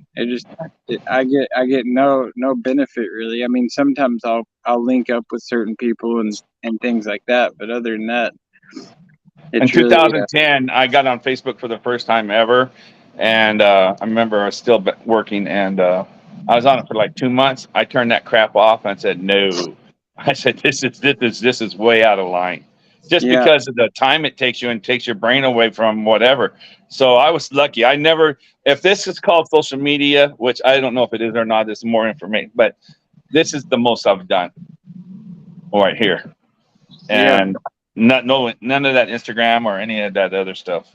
I mean, I'm not putting it down. I just saying, for me, I saw it in 2010. That was bad to me. And this can be really beneficial, like you say, because, you know, we get a lot of good information. Like while I was working, I got my headphones on and I'll listen to, you know, a podcast, or like before I clicked on this, I was listening to this channel called Sela Media. And it's these two Jamaican guys, and they were talking about artificial intelligence and how, you know, is it the beast, ushering in the beast system, and they're really intelligent, spiritually uplifting channel that I really enjoy listening to. But So I would you know, classify that as social media as compared to a Facebook. I don't know. What do you think, Flatman? No, I agree. Podcasts, when you're learning something, you're basically listening to an audio book, more or less. Might not be an actual Right. audio book, And but this is like a phone call. We're talking to yeah, a friend. same. Yeah, yeah, we're basically hanging out at the park or at the bar right now. Right. Church. I agree. Okay. So I didn't want to feel guilty for calling it social media. No. I mean, it can still be classified within that. It wouldn't hurt my feelings. But yeah, at the end of the day, this is not. This is more than just entertainment. We're literally training ideas and experiences in hopes to grow and help each other grow through the different pieces of the puzzle that we all have. Hell, Harmon, I've been listening to you for years over on Jaren. You've been dropping gravy since before I even turned on the camera. So it's an honor to have Right. you here with me, sir. Thanks for being here. You too, Rasta. Me and you've been friends forever now online and yeah, on man. social media too. But that's because we vibrate differently now, and we were even friends before we even met each other. And I think that this is I really had something for the topic though to say real quick when I raised my children on the words. Yeah. Is it I'm gonna okay? I dip say. off and just Okay. listen to you guys. Oh yeah, I you gotta got to get, get out of here, Rasta. Good. Thanks for yeah, I coming gotta on, get. man. I'll let you later. Have a great rest of the day, my friend. All right, much love, bless up, everybody. Right. Anyway, so I taught my children when I was young because I had a lot of friends that would say jokes to their wife in a cutting way, and it wasn't nice. And the wife really didn't laugh. And he says, "Oh, I'm just joking." How many times have you heard that? All right. "Oh, I'm just joking," but you're not. And I taught my kids. I said, "Look, especially to your wife or your girlfriend, never do that." I says, "If both people don't laugh, then it's not a joke." And and I said, especially with your wife. I got twin boys that are 37 now, and they said that's the only thing they learned from me. The rest, there's 5 shots. They got everything you can think of. But I told them never belittle your girlfriend or wife. It just isn't right. And those are words, right? And women don't forget. No. So does that goes in the line of the words? Yes, very much so. I mean, the words of power here, the words that we utter in general, it's all energetic. And the whole point of this conversation was for us, this collective part of the community that I find myself in, that I'm trying to lead with my channel, is for us to take accountability of those words and therefore our behavior and really putting intent into the things that we're saying. That advice that you gave to your sons was perfect. Oh look, hey Miss Karen B's in here, and she agrees with me. Yes, it was sound advice, Mr. Hart. That's a great thing for you, even if they didn't take anything away from you. That's a good way of looking at it, and Yeah, that's that's. a perfect example. I'd always do that when they were young. I said, and I still did. And now when I show it, when they would do it, even when they kind of do it to their twin boys, they're gonna rag on each other a lot. But I tried to teach them that. That's the only thing I think I can do. And thank you, Karen, for agreeing. Karen's awesome anyway. Oh, she's a sweetheart, man. I can't wait to hang out with everybody in Vegas, man. The whole crew got nothing but love for this whole community, and I really Yeah, I live about 70 minutes from Vegas. Oh, so you're gonna be there, obviously. I was kind of far. Come on, man. I'm about to take a 4 or 5 hour flight from Florida just to go there. I was about to drive, but I didn't want to take up a whole week from work. It's like a 3-day drive or some crap, and then plus to get back. So just gonna fly there, gonna hang out for the weekend, probably jump in on a Friday, and can't wait to. I mean, please come, Harmon. Please come. You gotta come.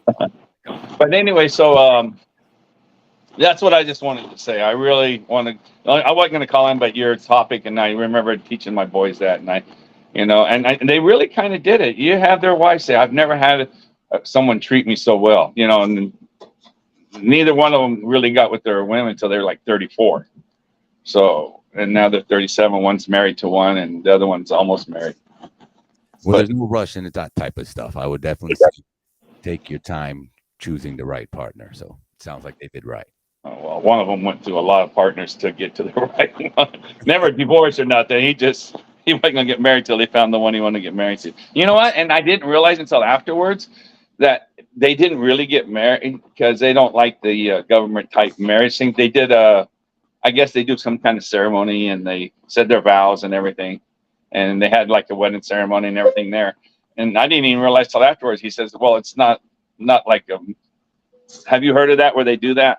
Oh yes, yeah. That I don't know what the name would be, but I know it's a thing because I don't really want to get if I ever get blessed to get married with with a woman that's really vibing with me and we're going that way, I don't see the need to involve the government in our lives either.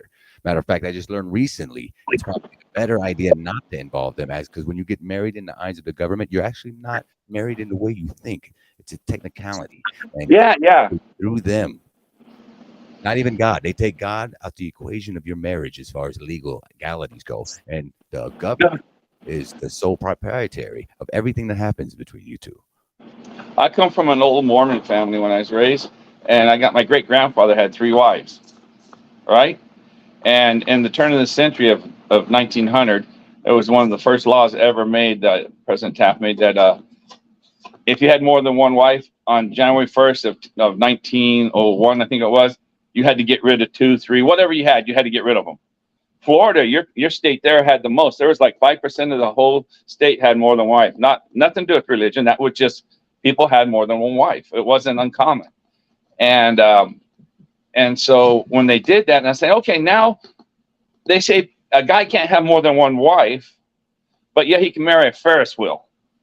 What the hell? Is that a thing? Did somebody do that? Did somebody marry a Ferris wheel? Did I miss that one?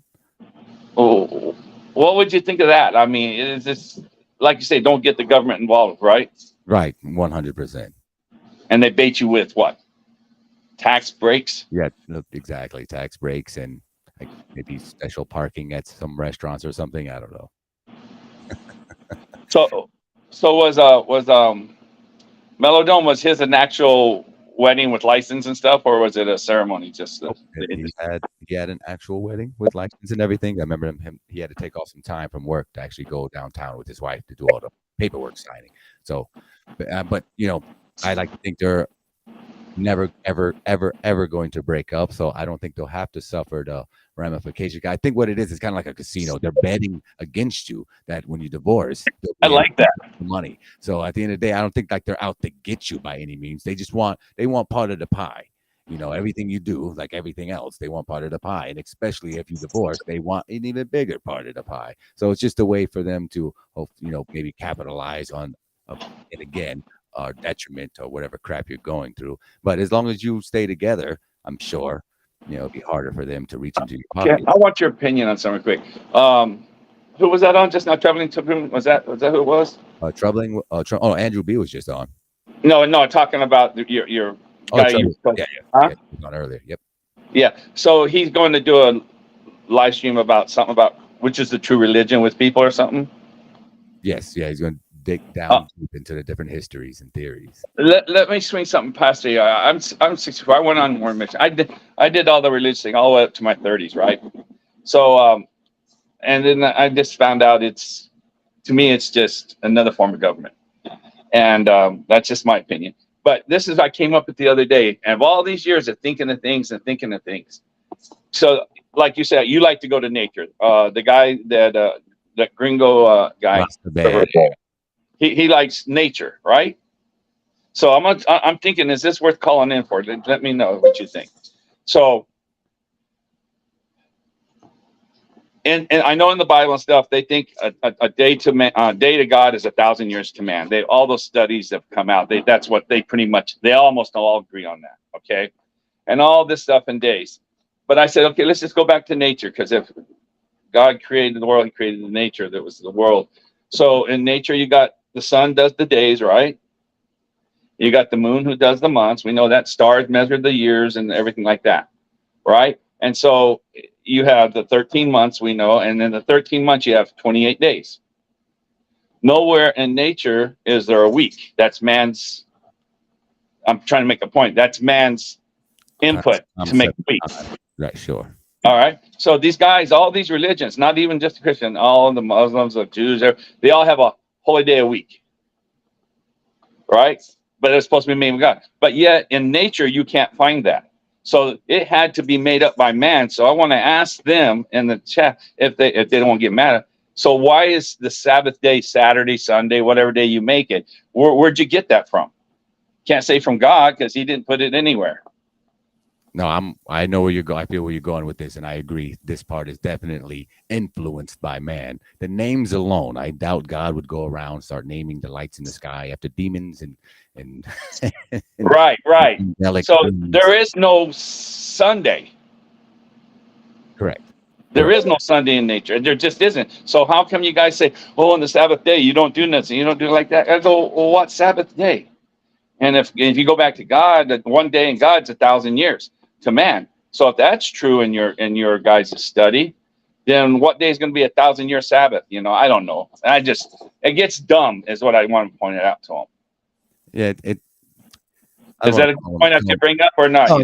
No, I understand you. I'm open-minded to all of that. I don't actually know myself, but I'd like to keep it open for we were just talking about simulation theory and stuff. For me, it's a fractal reality. So there could be some truth to that through the lens of the person who views it in such a way. But yeah, on this side of things, it does seem a little ridiculous to think that an eternal being would be limited to the conceptual time of man. And especially, I'm just trying to make the point that it's man has influence, and it's run like a government. That's what I just wanted to show. I say, look, man's input. You have to admit, the week is the man's input. Monday, Tuesday, Wednesday, Thursday, Friday, Saturday, Sunday is man. Or if you want to go by the Bible, where's that mentioned anywhere?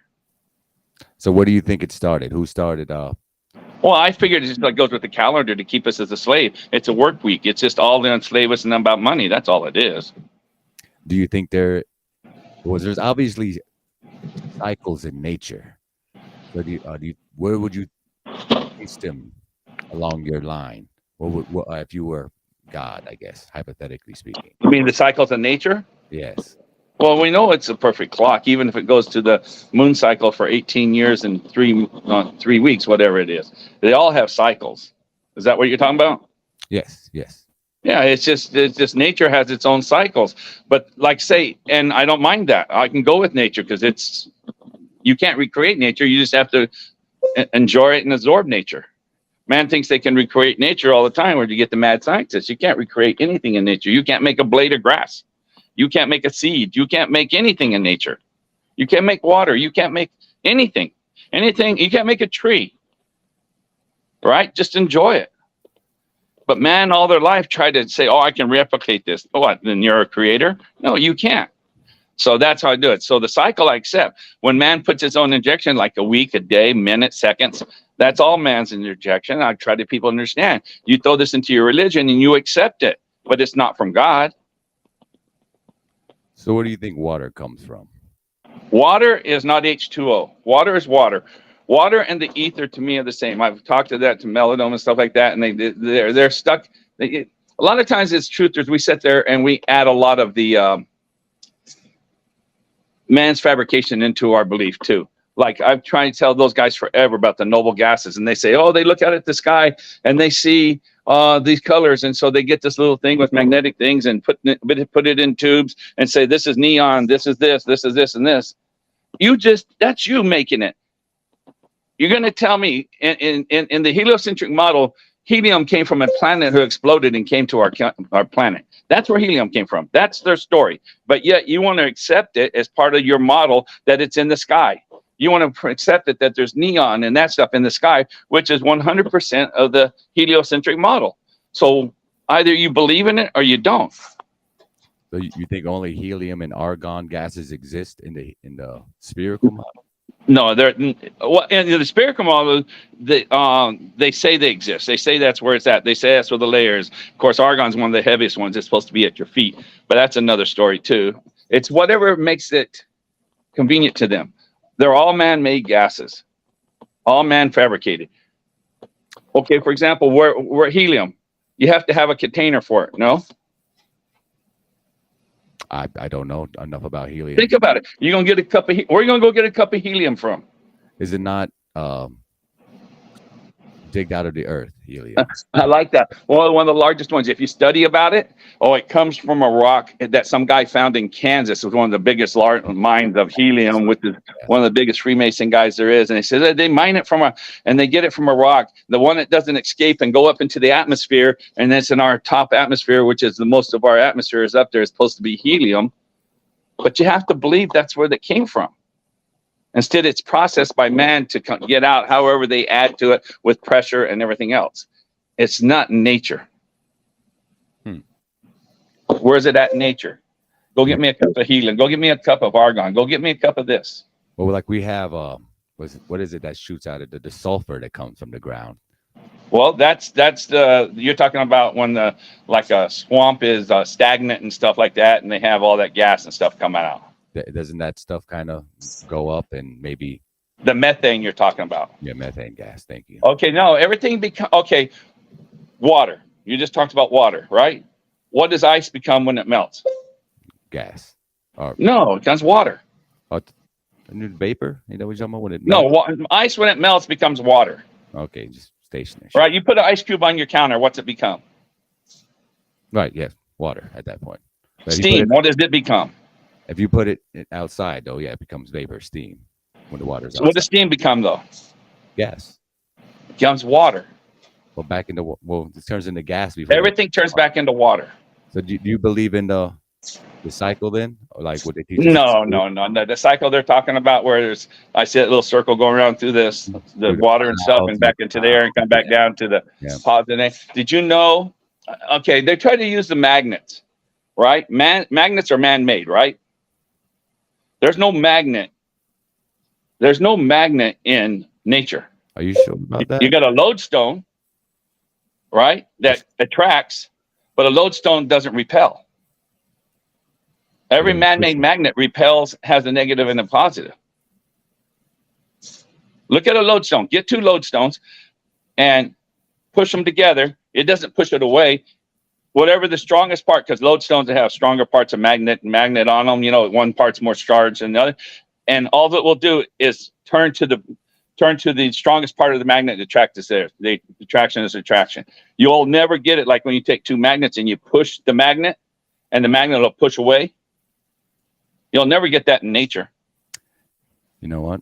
I'm gonna have to believe you because I have not.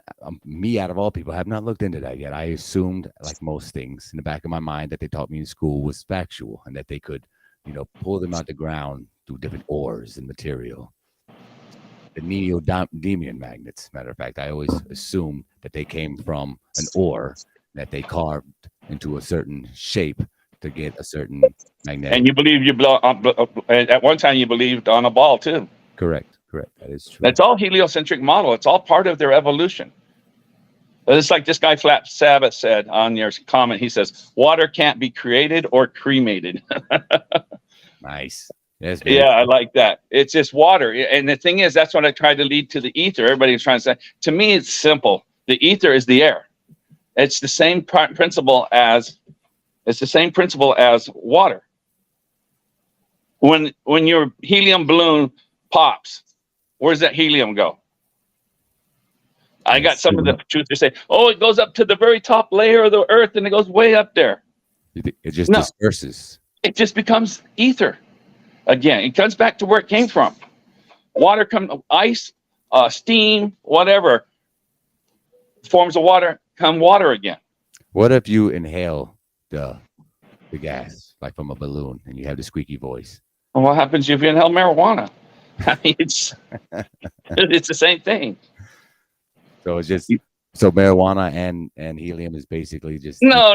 I'm just saying you're just putting something in your body that's not natural and it affects you. If it's man-made, so you're doing something to your body that's not natural, and your body reacts to it. Fair enough. That's simple. It's not that hard. But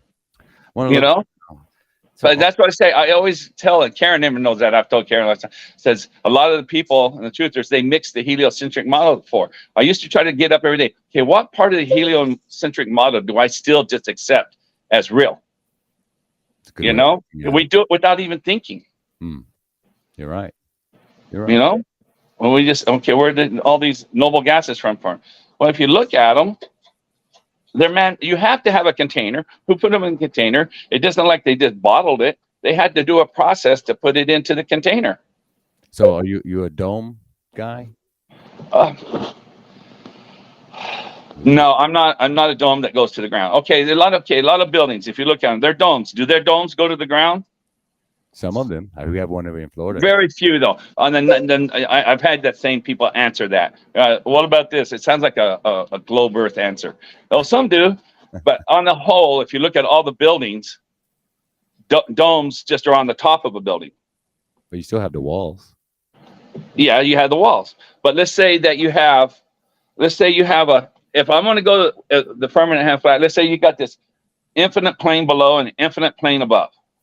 It's a plane. But let's say over each of our terrariums, there's a dome above us that works.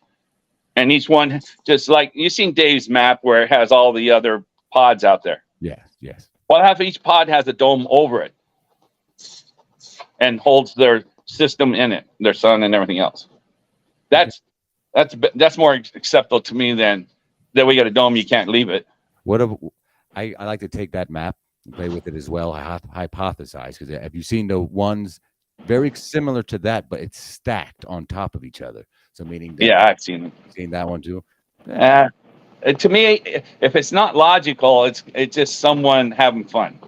To me, that's my opinion. Oh, they're saying, well, let's try this work. Well, you can try it all you want, but a flat plane, like we got flat plane here, continue flat plane, and having layers or anything like that. What was the one? Oh, the other maps? The maps from they were showing behind Reagan the other day on the airplane. They got this map that really doesn't show all the wall.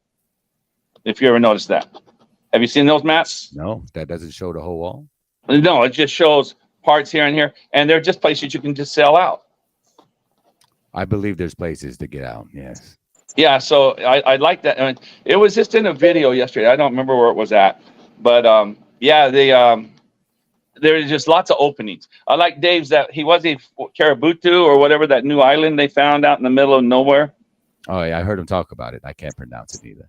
Yeah, and then they use it as a shipping thing, and supposedly I don't know where he got the information that China gave him $10 billion and all this stuff, and they used it as a port. So where would they go? You know, I mean, there's lanes out, I'm sure. So I was the one way back when I was trying to tell Dave about the airships. Why do you think they crashed in Hildenberg? Because that was our transportation out. You can travel forever with those things.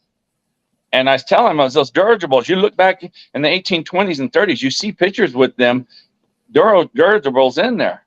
I think that's how they traveled. I agree. I think that's also why they're not letting us have those nowadays as well. Right. I think it'd be so easy to get in one. Okay, let's just go for 50 days one way and turn around and come back. See what happens. And you could do it.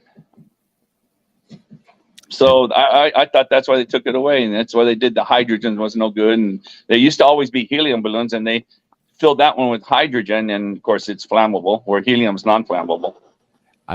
I assume back in the time of the airships, we were living in a society, what a lot of people nowadays on social media would call the Tartarian times, and things were done through resonant electrical waves, something type like a Tesla coil tower, where we powered everything wirelessly. Even these ships would have receivers on them, just like cars, your household devices, everything done wirelessly. And they took it all away during the last reset. I have nothing to base that off of other than my own research and my own intuition. Well, it's just common. You're trying to think of the simplest solution. Yes, correct. Yes, sir. Right. And just that layer thing to me is not a simple solution. I mean, no, it's just hypothetical. Yes. No, I know. As I'm saying, I just compared. Yours is way simpler and common sense than something like that. So yours is way more.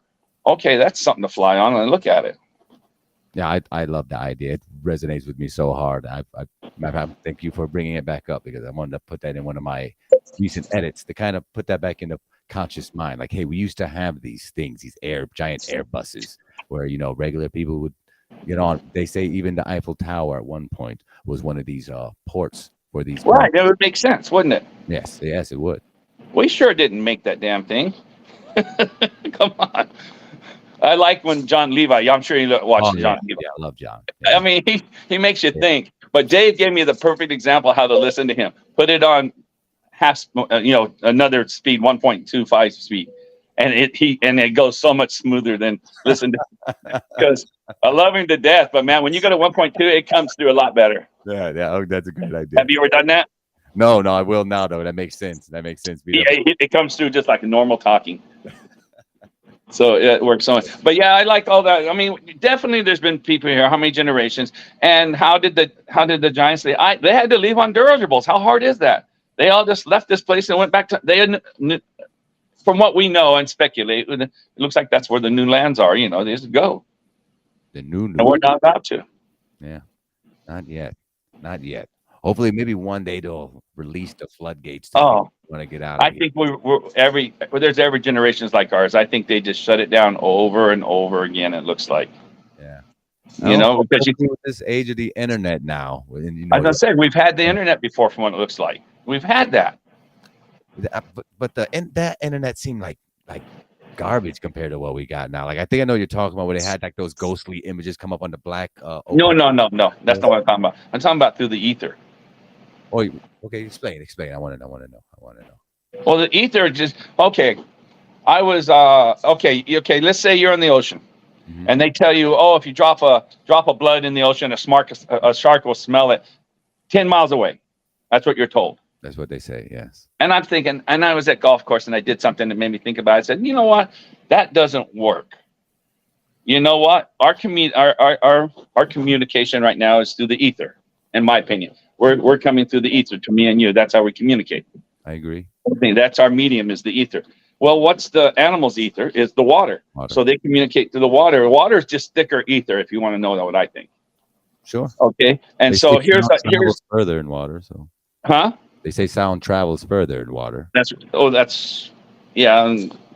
Well, that's what we're told. It might be high pitched ones and stuff. Whatever. But let's say you drop the blood in the water, and let's say there's a shark within 100 feet, 200 feet, one shark. Well, what he's going to send out the signals and communicate to the other ones, and now they're going to show up. And what made me think this? I'm playing golf. I play golf about 3 or 4 times a week, and you got ducks in the middle. I'm about 150 yards out on my shot, and so I went ahead and hit a shot, went over the ducks. They didn't even flinch. Right, they're about 30 yards from the green. They didn't even flinch. They knew it wasn't coming. My next friend gets up and he blades his shot, right in the belly, and it rolls. Well, as soon as he hit that, every duck moved before the ball could even get there. So they're communicating through this ether. How we've lost the thing with our pineal gland and blocked us with all these chemicals you talk about. We drink every day and everything. So that's been blocked. That part of the communication has been blocked. So I say from back in the Tartarian days, I don't think that was blocked. I think we could communicate through the ether, and however they had their antennas and the signals that the ether was there to communicate through, just like animals do through the water, just like animals do through the air, like deers and everything else, and like birds when they do their flying, when they do all that stuff. Insects, so I think insects as well. Right, everything communicates to the ether. So I think, and they've seen people say, "Oh, what are they taking? They think they're hiding God, they're hiding this and hiding." I think they're hiding nature and the power of the ether. Agreed. So that's just simple, I mean, if you're actually hiding God, you're hiding nature. You're hiding the power within nature that we can't harness anymore. That's just me thinking through the years. I like that. I like your thinking. I already knew it would. You've always vibed that type of dude with me. But what would be your best suggestion to us conscious souls or collectiveness would like to enhance these abilities, wanted to get back to wanting to learn it themselves?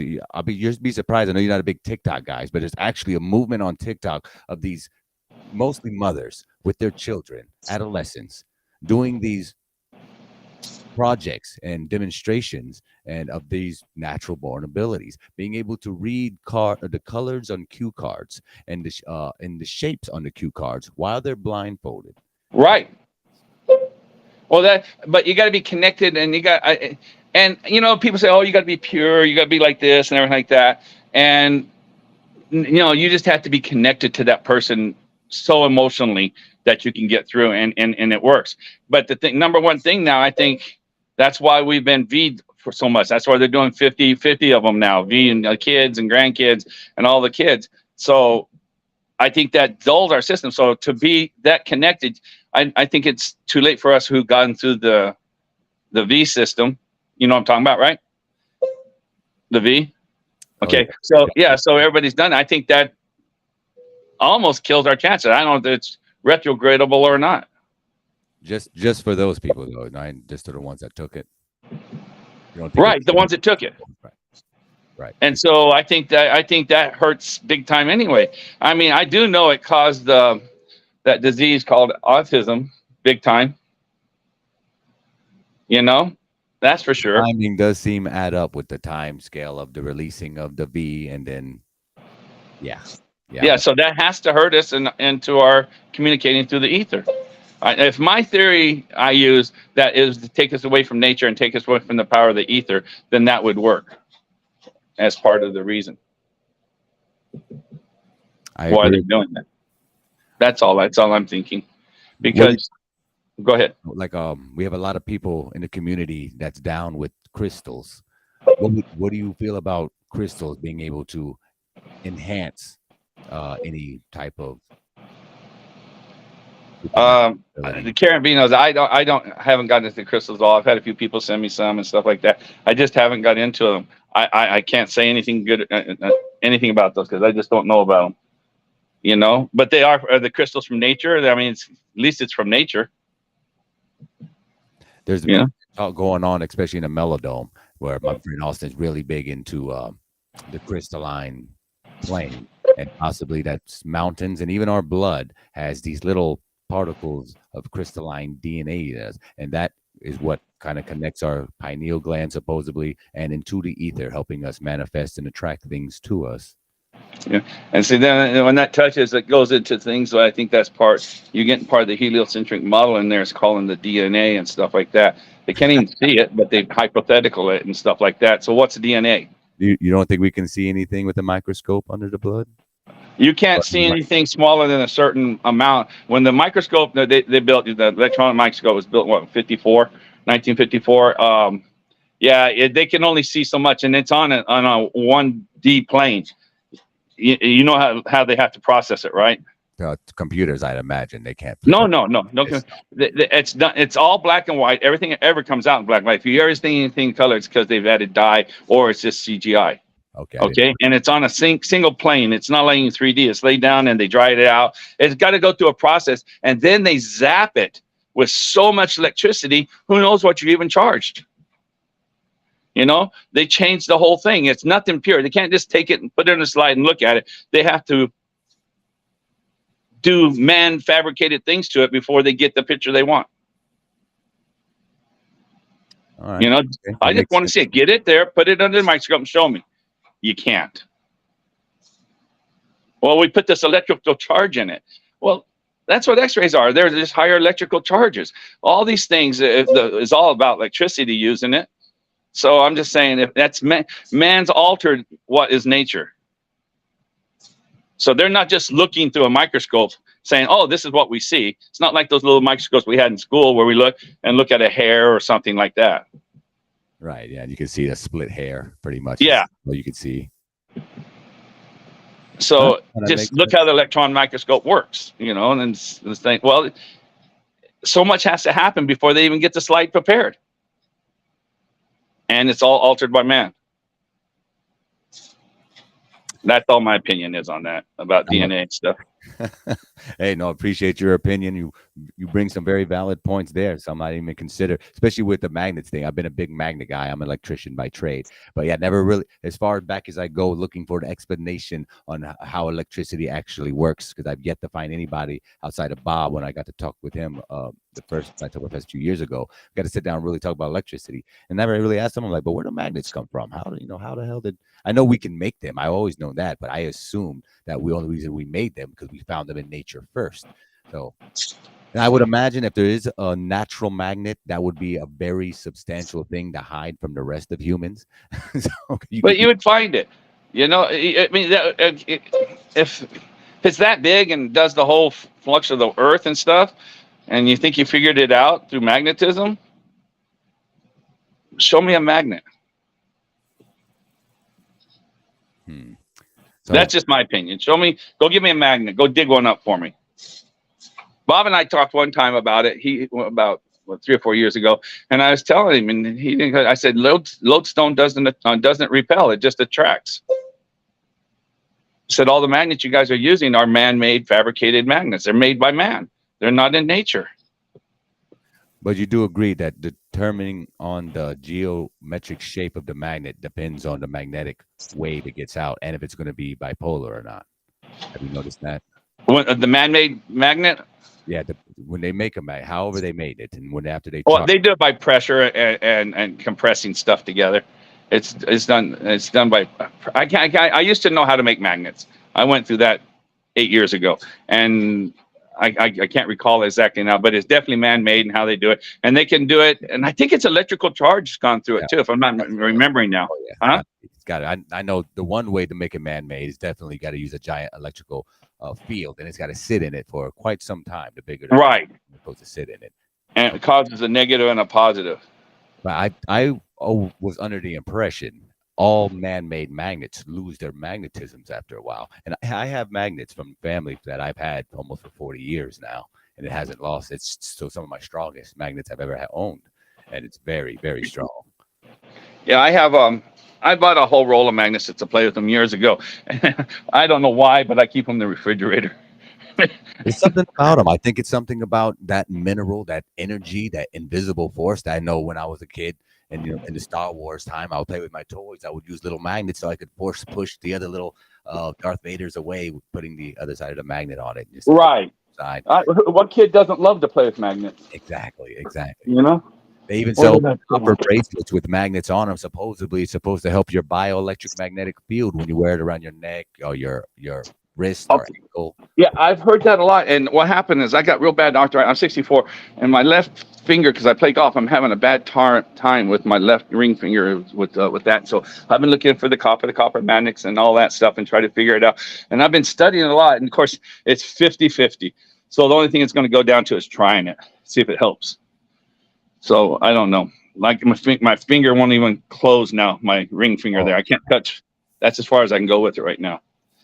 And so I'm going down to that. Of course, I've taken no allopathic medicine for that at all.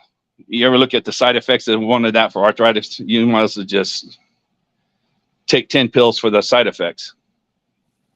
Ouch. So yeah, it's no good. What do you heard for arthritis for homeopathic?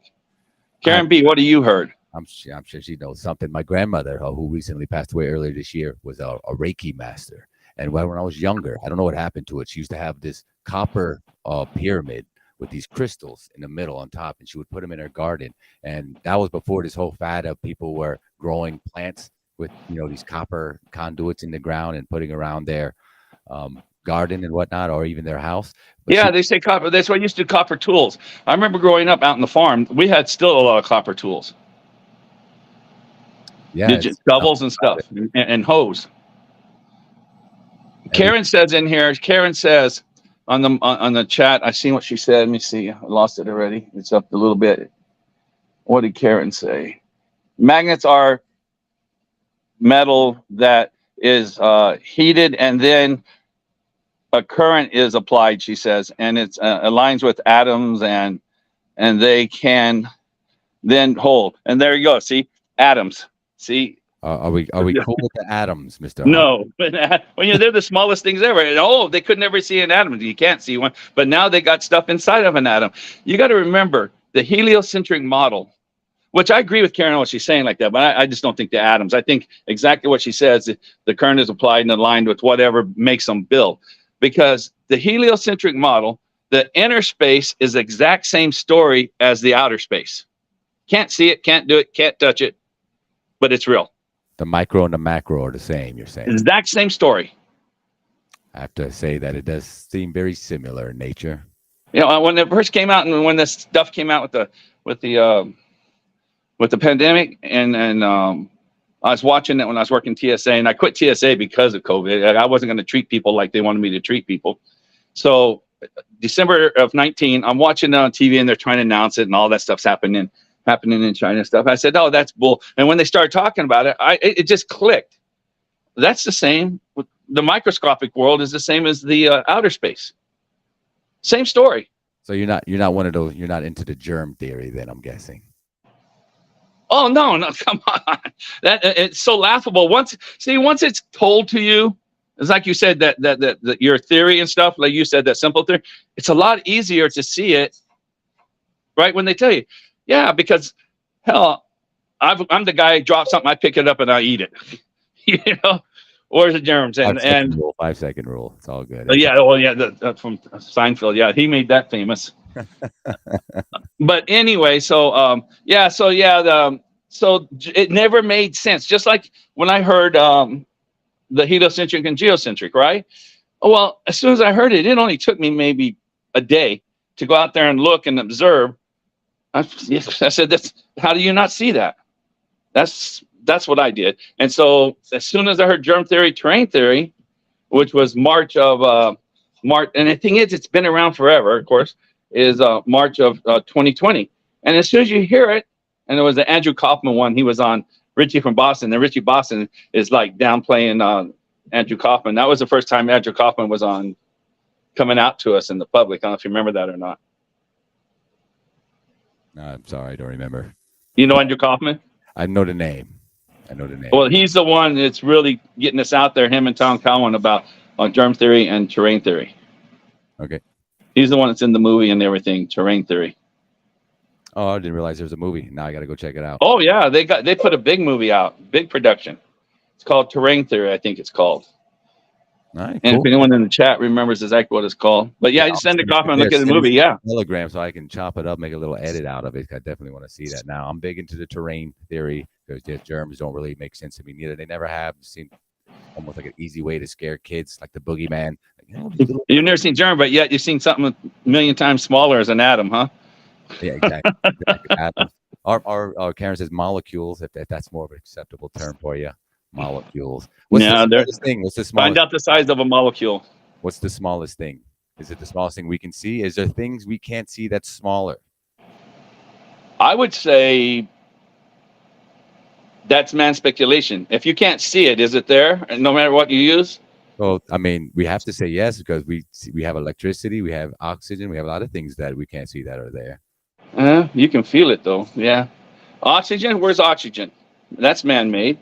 Oxygen is man-made? Really? Think about it. Well, so what do the trees give out? They don't give us oxygen? Are we not giving them carbon dioxide? Okay, again, heliocentric model. I think you're giving them all the credit, though. I think Flat Earth gets some of that. I've heard that cop out before. It's not a cop out. Show me making oxygen. Oh, they put in a terrarium and this all works and stuff like this. This would fall in place of the things you can't see, though.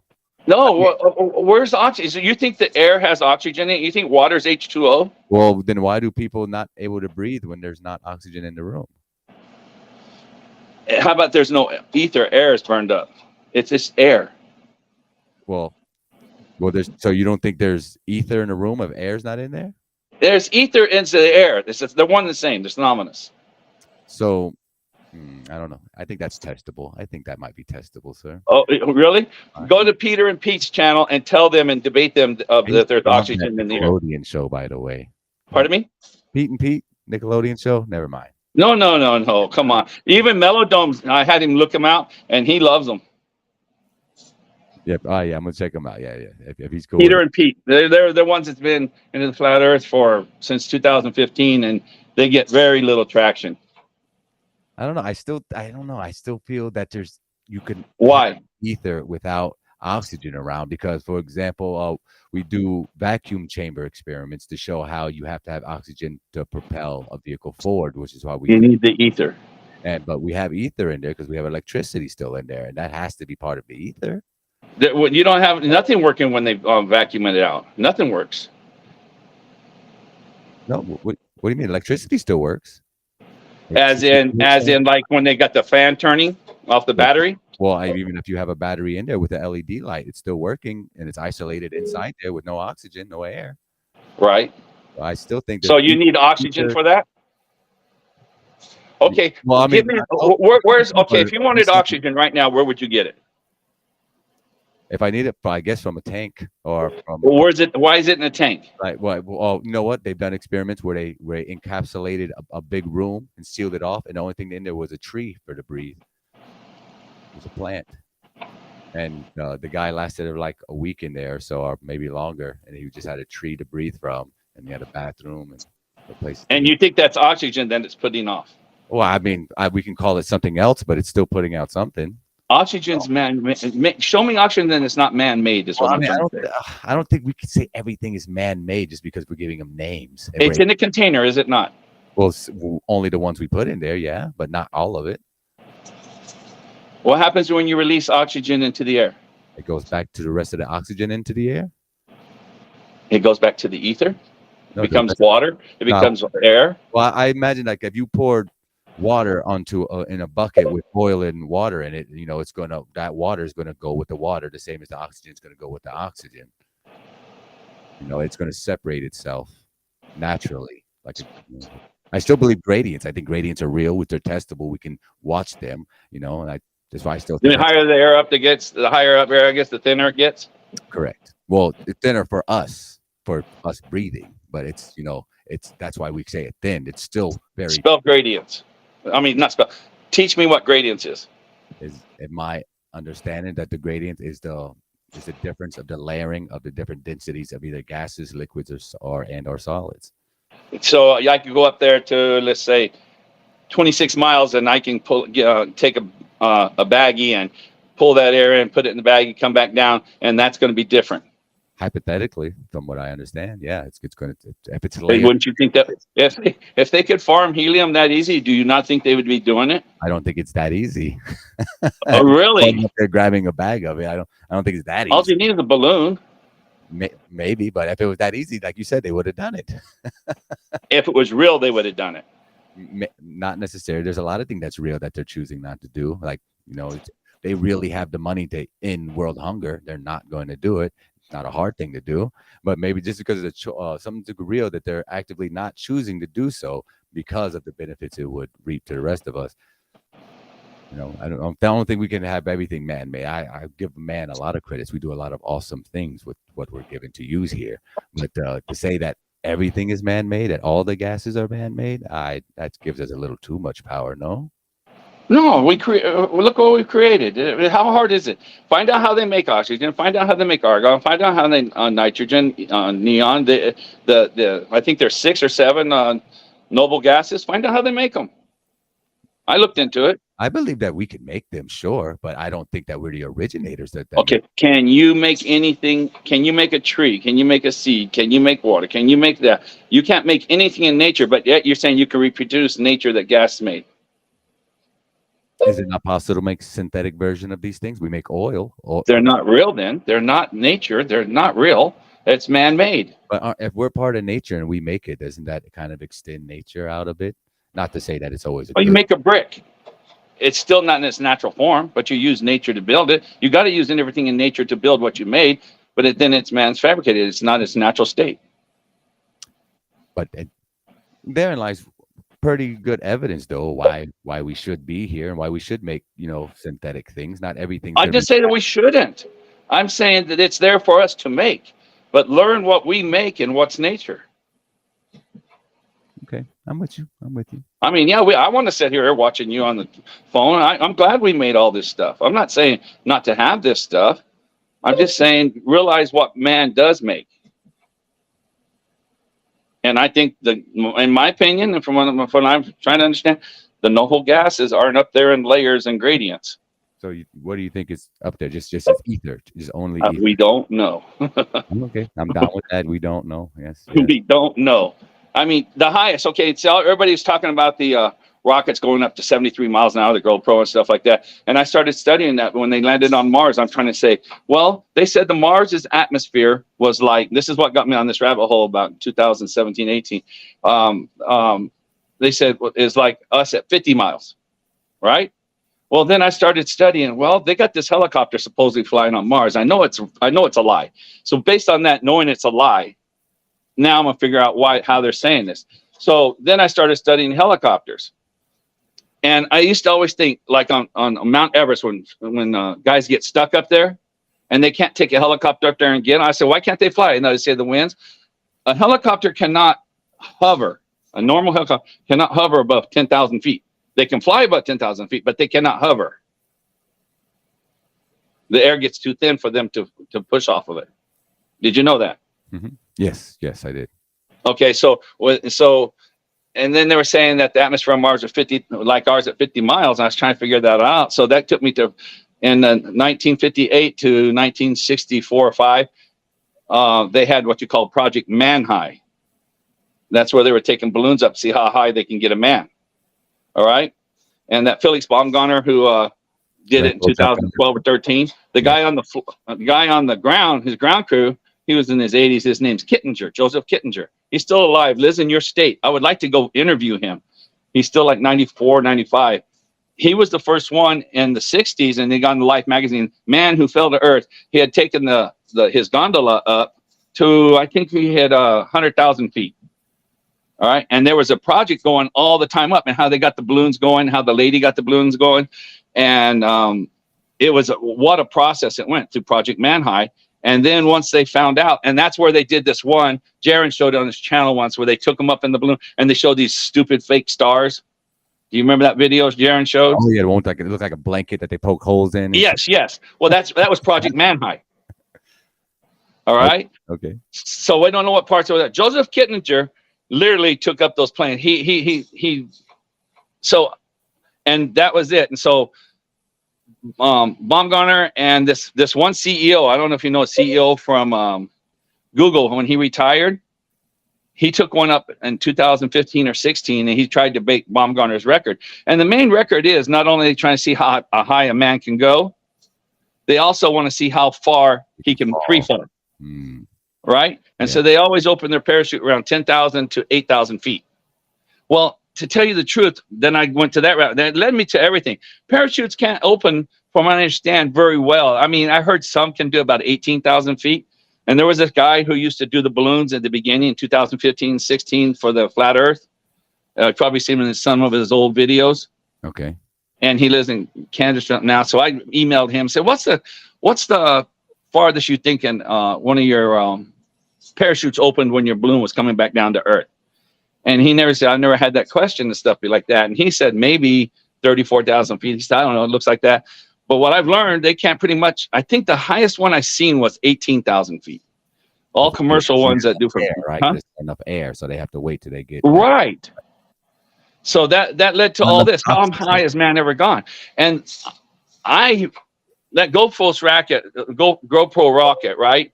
There was like 3 or 4 they'd done, and it was and they said, oh, it was done by amateurs, but it's not done by amateurs. It was done by amateurs backed by NASA or the Army Guard out of White Sands. I looked at it, and it's connected. Matter of fact, some of them there's a pad where they use that. On the other side of the fence is White Sands. On this side is supposedly civilian. Okay. And the first time they sent one of those rockets up, but they couldn't find it for 3 months. And everything that does the testing and tells you how high it went and everything, all comes from the Army Corps of Engineers. That's all the stuff on it belongs to them. I'm sure they wouldn't lie to us, though. So I was trying to tell them, quit saying that rocket went 73 miles. I said, you're getting everything from the Army Corps of Engineers. The highest I can ever find that actually somebody went, and it's with a helium balloon, is like 26 miles, maybe 128 and 132,000 feet. That's what I've That's seen. it. They can't go any higher. Now, do you believe that they can go higher with their behind-the-scenes technology? Because I'm sure you believe that UFOs are probably man-made at this point. Well, you're talking about the UFOs? You mean like the flying saucer type things? Yeah, sure. I think they run off magnets, like you said, the magnets. I mean, to me, that's such a simple thing. One magnet pushing another one, strong magnets, electric, and they can do that rotation, hovering, whatever, and they can just do it with magnets. Of course, man-made. It's not, unless one of these other places have magnets at outer lands. Who knows? Oh, Mars next door. Yeah, they got a whole bunch of those Mars magnets. That's what we're gonna call them, Mars man. But yeah, I'm just saying. But I literally cannot find. And I even had Austin with it. That he says he answered real quick one time. Oh, what about the rockets? Rockets can go higher. I go, what are they pushing off of?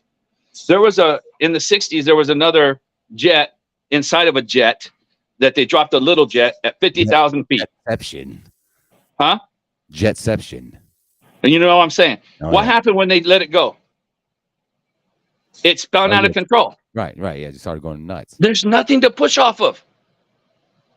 It's up itself, right? It can push off itself. Ain't that what they say? Yeah. And so when they saw it for real, that's why they didn't do it again. Why do you think they never did it again? Uh-oh, that doesn't work. You know? They got So embarrassed. I've argued with guys back and forth. Oh, rockets can go higher. And I said, what are they pushing off of? If they can go higher, what are they pushing? The only thing can go that high is a balloon. They've taken our balloons away. All of them. Even the Hindenburg, like we were talking about, all the cool ones, man. Damn, man. We're supposed to be living like the Jetsons right now, you know. With some, But I'm just saying that's my opinion, of course. I mean, you got guys still believing that go fast rocket. Look where they came from. Look what the project was. NASA wanted to see if someone could build a rocket that was reusable. That's all those things were for, is they wanted a reusable rocket. That was the project. And there was a big bounty or whatever they're going to pay if they board or something. Whoever won the thing. And matter of fact, that Go Fast rocket that first went off, one of them went off in like 2004 or something like that. That company split. And then there's two others that's going off. So you got to remember which company you're looking at when it goes. The Go Fast one was the one that was originally split. That was the root one. The guys that you see them all like that. And everybody thinks that, it's that rocket took off from Arizona, all this place. No, it took off from Black Rock, Nevada, and not Black Rock, Nevada by Vegas. It's Black Rock, Nevada by Reno. I mean, they're owned by the same Black Rock company, though, right? They just call it Black Rock. I think the rocks are black. I don't know. I'm not going with the Black Rock. I didn't look that deep of who they're funding on months.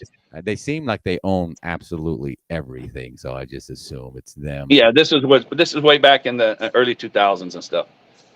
So that's where that rabbit hole led me, all the way from when I saw that helicopter on Mars. I go, yeah, that's not right. There's something wrong there. So then tell me how high helicopters could hover. Well, how can helicopter? Then how high has man ever gone? I type that in, I get Project Man High. Then I get all that. And they don't even ever mention that guy from August Picard. They never mention the guy. He's never mentioned in any of this research I've done. Yeah, they're just going to write him out of history. He wasn't a thing anymore. Him and his edges just isn't flexing right. You got to find out where Joseph Kittinger lives down there in Florida. I'm sure he might be in a home or something. I bet you could get an interview with him. That would be an amazing interview. That would be deep because he's going to Florida and slip up and be like, and then we faked these penis rockets. Oops.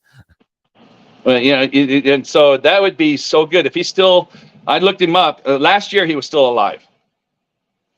So, and he was in his 90s. Well, so putting it online that we want to talk to him and ask him questions. So he's probably I think a guy like that would open up. Maybe. You got to remember, he was on Baumgartner. They still kept him in the limelight because Baumgartner was going to break his record. Do you know there why was all those baby fetuses inside the first rockets? What was up with that? they're just joking, just clown. I seen John Thor put a video out yesterday about that. Did you see it? No, I know John Thor. He's a friend of mine on Facebook, but I haven't seen his video. I haven't been on. Yeah, he put a video. It was all about all those. I think that was one he put out about all the rockets and how they were making fun of it and stuff like that. And he put a composite together. So yeah. So anyway, that I just don't think we've gone higher than 26 miles, and something's got to prove that to me. And ain't no rocket. People say, "Oh, rockets," and I say, "Okay, what are they pushing off of?" Use the empty swimming pool thing. Go in the middle swimming pool and empty and try to swim. Well, where are you going? They're going to build the space elevator that you can go right to the ISS. I used to love that. Used with the graphene that they were building, which you can't even prove graphene, but people think it's in the shots and all this stuff. I said I studied graphene when it came out in 2005 is when they discovered it, and they got a Nobel Prize for it. You know what? They got a Nobel Prize in 2010 awarded for discovering graphene. You know how they supposedly, have you heard the story how they discovered graphene? No, were you a kid and did you ever like take your pencil and scribble on your desk and take a piece of tape and pull it off? Oh, yeah. Oh, yeah. That piece on the tape is graphene. Okay. That's what they call graphene. And they got a Nobel Prize for it, for chemistry or whatever they call it, in 2010 for doing something we've been doing on the desk for all our life. Got us again. with the old school grade freaking desk wobble. Like, yeah, well, this is for space now. It's gonna be $1 billion graphene. Yeah, so then the graphene, and then they took it to two places. They took it, the University of Manchester in England got awarded to study it, and they've been trying forever to make a sheet of graphene. And they do them in what they call nanotubes. It has to come out in nanotubes. Wait. You believe in a nanotech? I'm leaning after. Yeah, I've been looking into that since 2005, and it's always going to be next. It's going to be next. It's going to be next. And then they put it into the unseen world that we can't see it. So now it's real. So what about? I would lean towards no. You don't think? Do you know how small it is? It's 1,000 times the size of a hair. I was gonna say that it ain't that going to the territory we were just talking about you can't see it. See. So now it's there. Hey, yeah, we got it. Where? Show me. Well, you can't see it. But yet you go there and you got these people. I was just watching one today showing, oh, look at the shots. And now they're trying to say, oh, and it's the same scare. They said, oh, if you have sex with somebody who's been V'd, and then you can catch it. That was just in today's videos. Oh, really? Yeah. So you can catch people's V by graphene into your body through that. I go, yeah, that sounds like a good story. That sounds like a AIDS story to me. Here we go again. Yeah, it's the same unseen world. You can say anything on the unseen world. That's why. Look at it every day on YouTube's homepage. There's always a story about outer space. You know, we got and 2 days ago there was another meteor heading right to us. Oh, I just assumed there's always one. Yeah, this one's heading directly. It's not anywhere but directly at us right now. Oh, well, I'm sure it's just going to barely miss us by 5 trillion miles again. But anyway, that's the unseen world again. Unseen world is the same story. Government storyline broadcast they give up. I'm like, oh, watch out for the graphene monkeys. They're raping people and graphene all up in you. Be careful. That's how the AIDS virus started. AIDS monkey to graphene monkeys to graphene goes right up the rocket hole. He says the graphene goes. This guy Robo Honky or something, I think his name is. Yep, he says the graphene goes right up the rocket hole. Robo Honky always got them zingers, man. He's always. I like that. That was funny. But anyway, those are just things I think about, and I can't. I'm glad you gave me a platform because I never get anyone to listen. No, I love talking this type of noise, man. This is where my brain sits at a lot of time, trying to go down the intricacies of all the different rabbit holes, because there's a mini tunnel in this rabbit hole. There's not just one.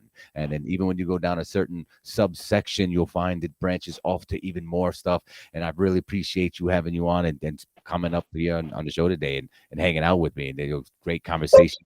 The chat's really feeling it. And we almost had, I'm gonna see if I can get Karen out here one time so she can really school us on the crystals, really hit it with those hard crystal questions. There's got to be something with crystals. She's been into it forever. I know she has. And I would never go against anything that's so natural as she says. She says, I remember reading in the chat, she said something about gold being crystals and all that stuff that's natural. It's got some kind of crystal in it, or crystals have gold and stuff in it. I don't know how she said. I mean, our microchip, our giant processors for our giant, supercomputers all use crystals and copper and gold and plutonium. Some of the rarest, finest minerals and metals known to man is used in some of the most sophisticated equipment. I even with my crystal, I keep one around me. My grandmother was a Reiki master. She had all types of crystals. I keep them around me too. I never know why, but in this community, I've been learning why, the reasons for there, and it resonates with me. I like it. They're kind, they're cool, and Earth made them. So, there's that. Robo Honky says, "Glad my jokes land sometimes." They do. We just got to catch them when you're reading the chat. All right. Well, thank you for letting me on. There you got your crystal. No problem. Thank you very much. Please don't be a stranger, my friend. Come back again when you get the notification, man. I'd love to talk to you some more. All right. You take care. All right, brother. Later. Excellent. Another fantastic show, conversation, dialogue. And we did it with no music. So maybe I won't get a strike or a pinch this time. A nudge from YouTube like you did it again, FMX. Psh. Another week. I didn't think I was gonna be able to stream. I thought I was gonna get pinched from the live stream the other day, but I am gonna be on later with Troubling, and at least in his comment section, he's going to be throwing down some gravy. And of course, later this week, Austin doing his things on all the different platforms and all the different stuff. We're doing our thing. If anybody wants to come on now, now's your chance. I got the pin still in the comment section. I'll rap for you a little bit longer if you want. If you want to hang out, you want to put your information, put your words on something that was already spoken here today. Maybe you wanted to say your piece and I missed it in the comment section. Please don't be shy. Come on up and say hi. We're doing the live thing. We're going to try to keep it nice and funky all the way till we go to Vegas, a few months away. I can't wait to see you people there. I can't wait to really be having that upper echelon of energy of having all the creative souls in one place, in such a place in the country where it's very polarized. But, we're going to focus and harness and transmute our energy into some wins and some good times, some manifesting, some great conversations, some dialogues. Maybe we even learned something from each other that we couldn't learn along the way until we got there. Everything happens in its time. Facts. It's 5:30 now over here in the Tampa, Florida, Central Florida area, doing our thing, keeping it nice and mellow. This all started with words of power and the power that our words hold, and to be conscious of it. So our homework going forward as a collective is to be conscious of the things that we say and the thoughts that we allow to rent space in our head for, long periods of time. So let's all vibrate a little bit higher. Y'all have a fantastic night. Let me slow down. Did anybody want to come up? Anybody wanted to jump in and say hi real quick? Wanted to rap with me? I'm gonna give y'all a few more minutes. Give y'all a few more minutes before I shut it off. It's only 5:30 over here. We doing our thing. Shout out to Robo Honky and everybody. Let me go holler at the Rockfriend. I haven't clicked over here. Shout out to the Rockfriend watchers. Miss out Fishhead, Montana. If you're still listening, thanks for the comments. The gateway to our chemical process is knowing that the moment is infinite. Ooh, that's a good quote. That's a good one. He also left. The heart chakra and the present moment are the alchemical laboratory. Fortain du Saint Germain. I like it. I know Saint Germain. Be throwing down some knowledge. I like it. This has been fire. Thank you, Wes. Thanks for the always support. Thanks for everybody over on the Twitch, the Rockfins, the YouTubes. And one day I'm going to press live on Facebook too. We'll go grab those people, see if we can get them over here. Everybody has their favorite social media hangout spot. So I get it. But you know what? Nobody's coming on, so it's all good. I'm getting hungry and I want to DJ later on the Rockfin, make some noise, do some dancing. Yeah. Hump day, everybody. So yeah. It was fun hanging out with everybody. Thanks for all the love and support. And you catch me around pretty much everywhere. You know how to reach out to me, and look forward to showing off some edits with y'all in the future, and perhaps doing this movie thing. The little mini series. Not really a movie; it's a mini series. Don't want it to be overwhelming for me, so it's a mini series. Do those sections of gravy and entertainment, and flat smacking and yada yada yada. But that's it. Sue, Nemo, Valley Parks, Layla, Wes, everybody, the Melodome. We go up here a bit further.